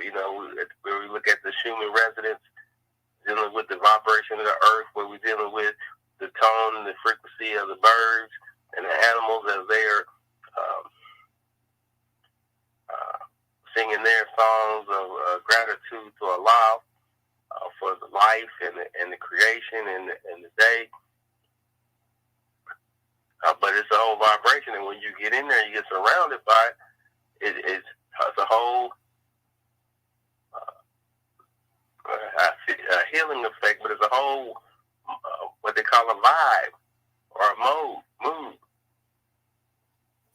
And we know that how it works because we've been in those clubs before, and we know they put a song on and have you ready to fight, blasting it, booming it in you. They put the slow song on, bring everybody down to that root chakra and have one all in the sensual thought or lustful thought. You know, that vibration is very important, and the music is key as we see and how the generations even deal with it. And how they listen to it and how it's programmed. We all know that one song, we all been programmed with that one song. And everybody knows it. The A, B, C, D, E, everybody knows it. But it's a it's a song, it's a vibration, it's a tone. And it's also a way that one's been programmed into a concept or an idea or a thought pattern that creates a reality. So, you know, it's just been a grand class as we continue to contemplate on how our heaven or hell is created in our ideals and our thought patterns, you know, how we can continue to adjust the frequency, you know, just like the radio, till we get to the clear sound. As we go through all that knot and all that negative static, just as the TV used to be back in the day before they went to all the digital when it was still analog, and you could flip through stations, and sometimes you would get the white mesh, and then you would flip to another channel where you would actually come into the tone that something is being broadcasted. And we here at our government are supposed to be tuned in to the divine. So we're looking for that divine channel, that divine broadcast, that divine harmony that we're supposed to tune in. And this is what our assistant Grand Sheik is talking about is the frequency. You need to be tuning in to what's divine. Because as we tune in to the divine, we come in, we get nurtured by that demonstration, but it also helps us to create the reality. Like I said, now we have vibrations that deal with peace. We have vibrations that deal with health. And as you sit and experience and live in that vibration, then it creates the reality. So it's been a grand class. Malcolm, gratitude for the class and bringing the high science as you always do. Gratitude to you, Morsh America, for being here with us and giving us your time, attention, and respect. We love you. Islam and peace. And Islam and peace, grand man. We give honors to you for that drawing and gratitude for that grand measure brought forth from our Father's treasures. Yeah, each music frequency, according to genre, definitely has their own frequency. And you know, the 808 frequency is pretty much what's ruling right now. And it actually has a deep, dark frequency to it to a certain degree, you know, and it's not because of it being dark itself, but you have those who manipulate other aspects of it, you know, to carry on a vibration because it pretty much governs all. And it get crazy, but yeah, you already know when you go frequency wise, people don't know this thing is brought to a science on these people knowing exactly what they putting out here, whether it's going to bring benefit or harm. That's right.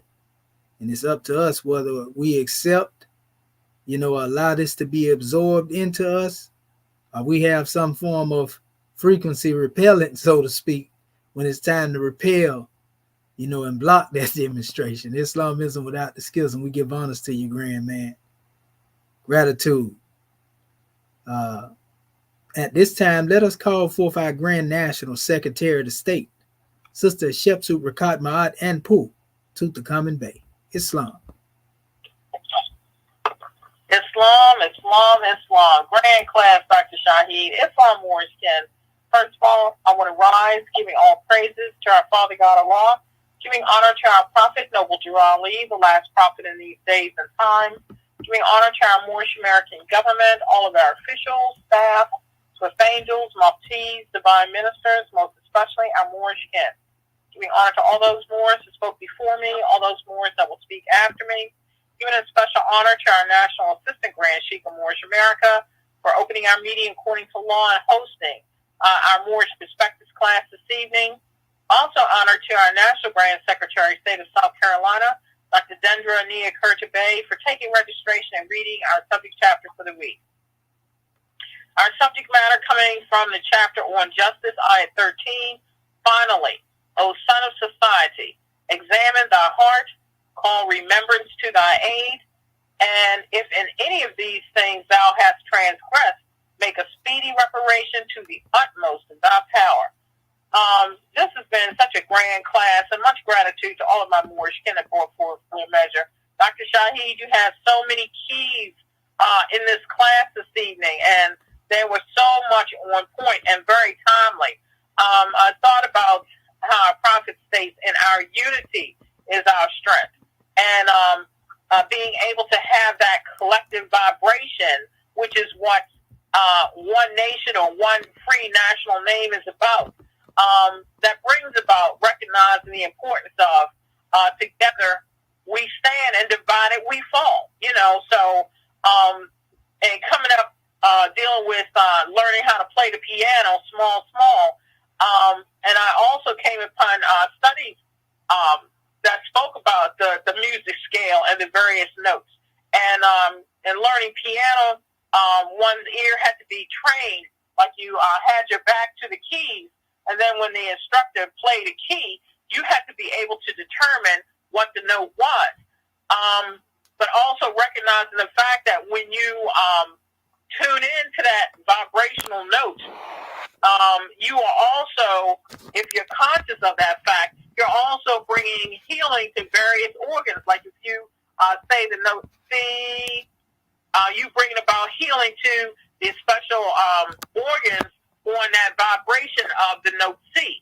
And each note has its own healing vibrations. And I also thought about how now our people are into affirmation, speaking truth to power or putting positive things out there in the universe as opposed to thinking negatively all the time in order to bring about that peace and harmony in life.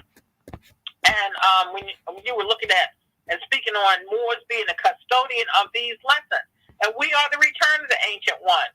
And if you don't accept who you are as being God, having God powers, being a child of the great God, our Creator, then you are enabling and participating in your own destruction. When we look at the God consciousness within you, those are your highest heights that we elevate to. And this is why we see the need for continuing to study the self, because there's so many sciences and degrees out here. And as our Moorish Ken has stated, there's nothing spookism about it. You see, the Europeans have studied our sciences and then want to try to use it against you. But if you are conscious of who you are, can't nothing harm you. But when you look at the fact of harboring hatred within yourself or resentment, coveting what somebody else has, jealousy, and all these other kind of degrees, you are bringing harm to yourself, even down to the cellular level. So this is why our prophet encourages us to learn how to love instead of hate, because you heal yourself on so many vibrational levels. The study of the self is definitely key, even when it comes down to plants. I've experienced this myself in reference to I never spoke negatively to plants, because we recognize that they are part of our family or what have you. But when you speak positively to the plant or touch them and they feel that vibration of love, they actually do flourish. And we have to be the vanguards when it comes down to keeping our own self on a high vibrational frequency. And I thought about, okay, if one can demonstrate that with the plants, then what do you demonstrate when it comes down to how you speak to your spouse? How do you demonstrate within your household? How do you speak to your children? How do you speak to each other? You got to be ever mindful of putting out that vibration of love, truth, peace, freedom, and justice, so that it comes back to you. Recognizing the fact that as ethers change, conditions change, and we have that capacity to demonstrate that in our God consciousness. So we have to ask ourselves the question, what are we surrounding ourselves with, or what table are we feeding from? And we know that we've got to be able to sit at the table that in which we feed from the ethers of our native plane, which is spirit. This is, again, not spookism. So when we speak peace, but yet the mindset is of a warlike nature, then we are at odds with ourselves, and we bring about a negative vibrational demonstration. So these lessons are key. These lessons are critical to us being able to heal ourselves and also heal each other. So gratitude, Moore, for calling me forth. Much peace and love to all of my Moorish kin. Grand class. Peace and love. Islamism. And grand class, grand national secretary of the state for that grand measure you just gave there. Islamism without the schism. I was sitting here also thinking about frequencies and, that 963 frequency, and I was looking and I seen, just dealing with the youth and a lot of what they take in compared to what we was taking in our youth. And I see they have like certain songs from our brother Tupac that was hitting that 963 frequency. Most of his songs was 963 frequency, which is the one that opened up the pineal gland. Only God can judge me, temptations. Changes was 528, but that deal with DNA clarity and peace of mind.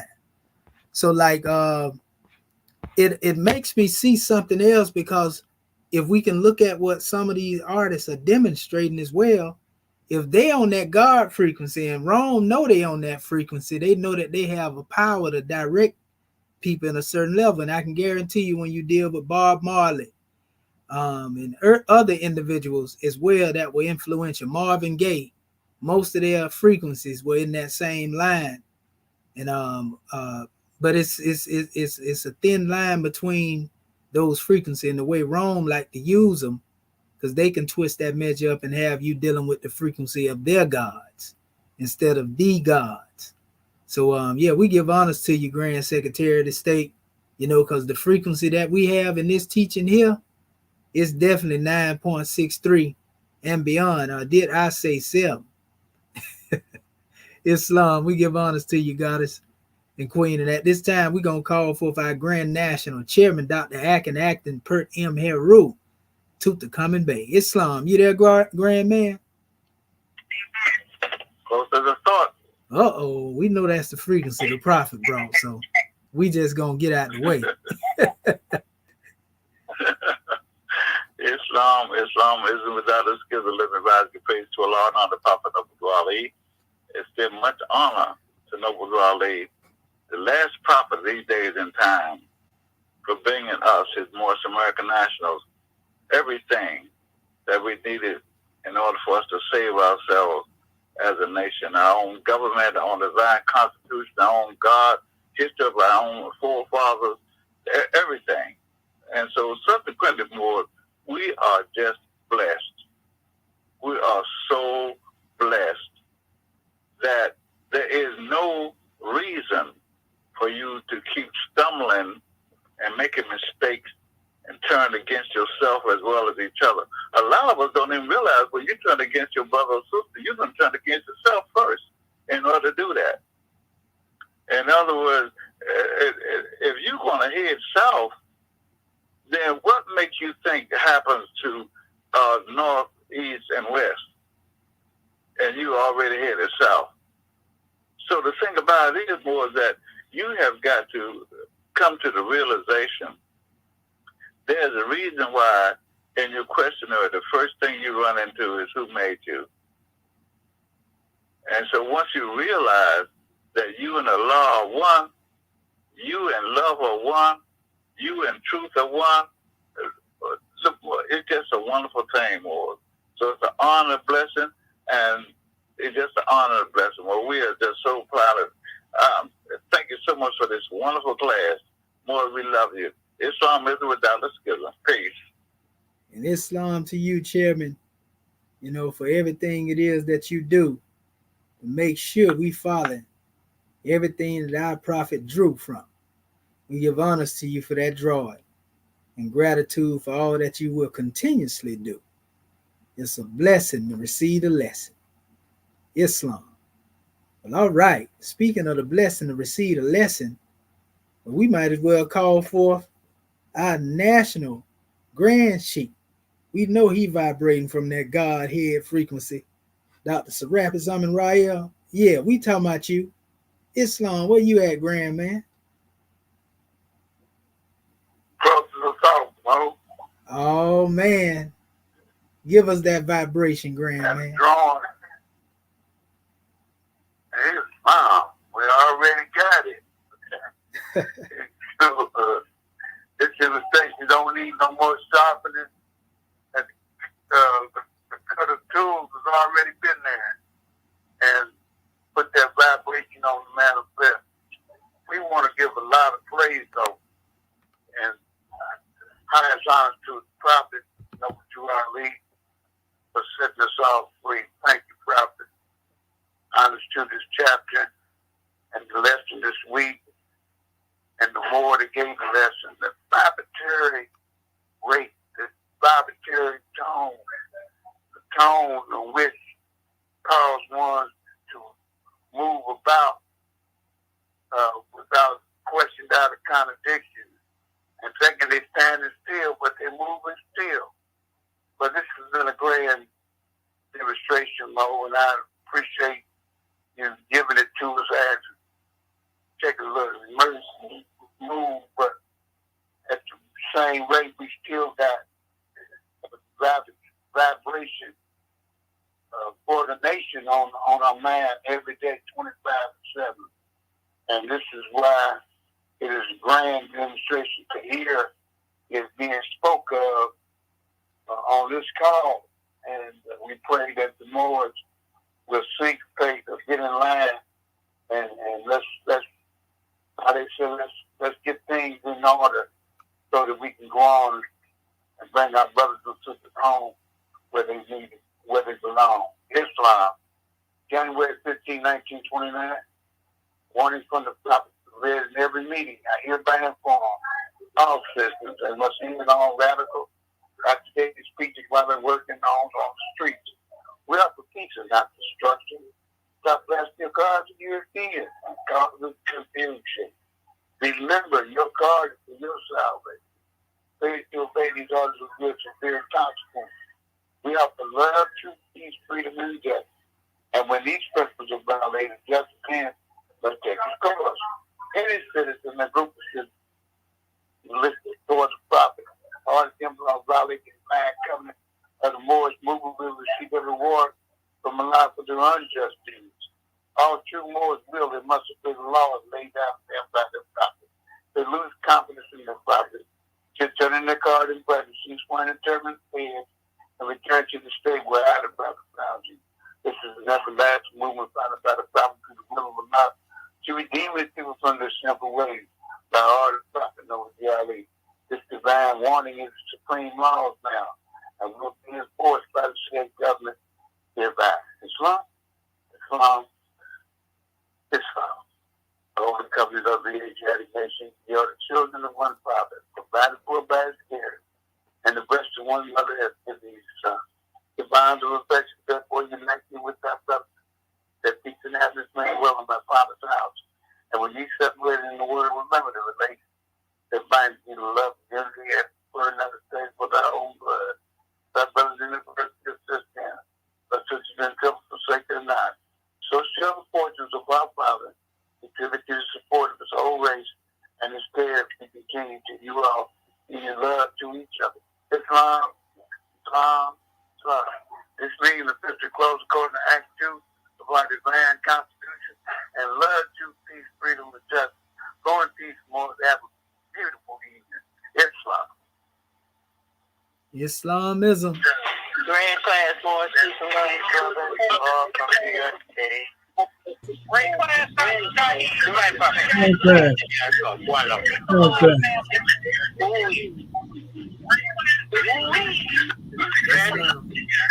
We love you, Moors. We love you. We'll be back. That's what I'm talking about. Arm to the leg, arm header. That's that 963 frequency, Moors. When you add it up, it come back to 9. Re-entry. We love you, Moors. Peace and love.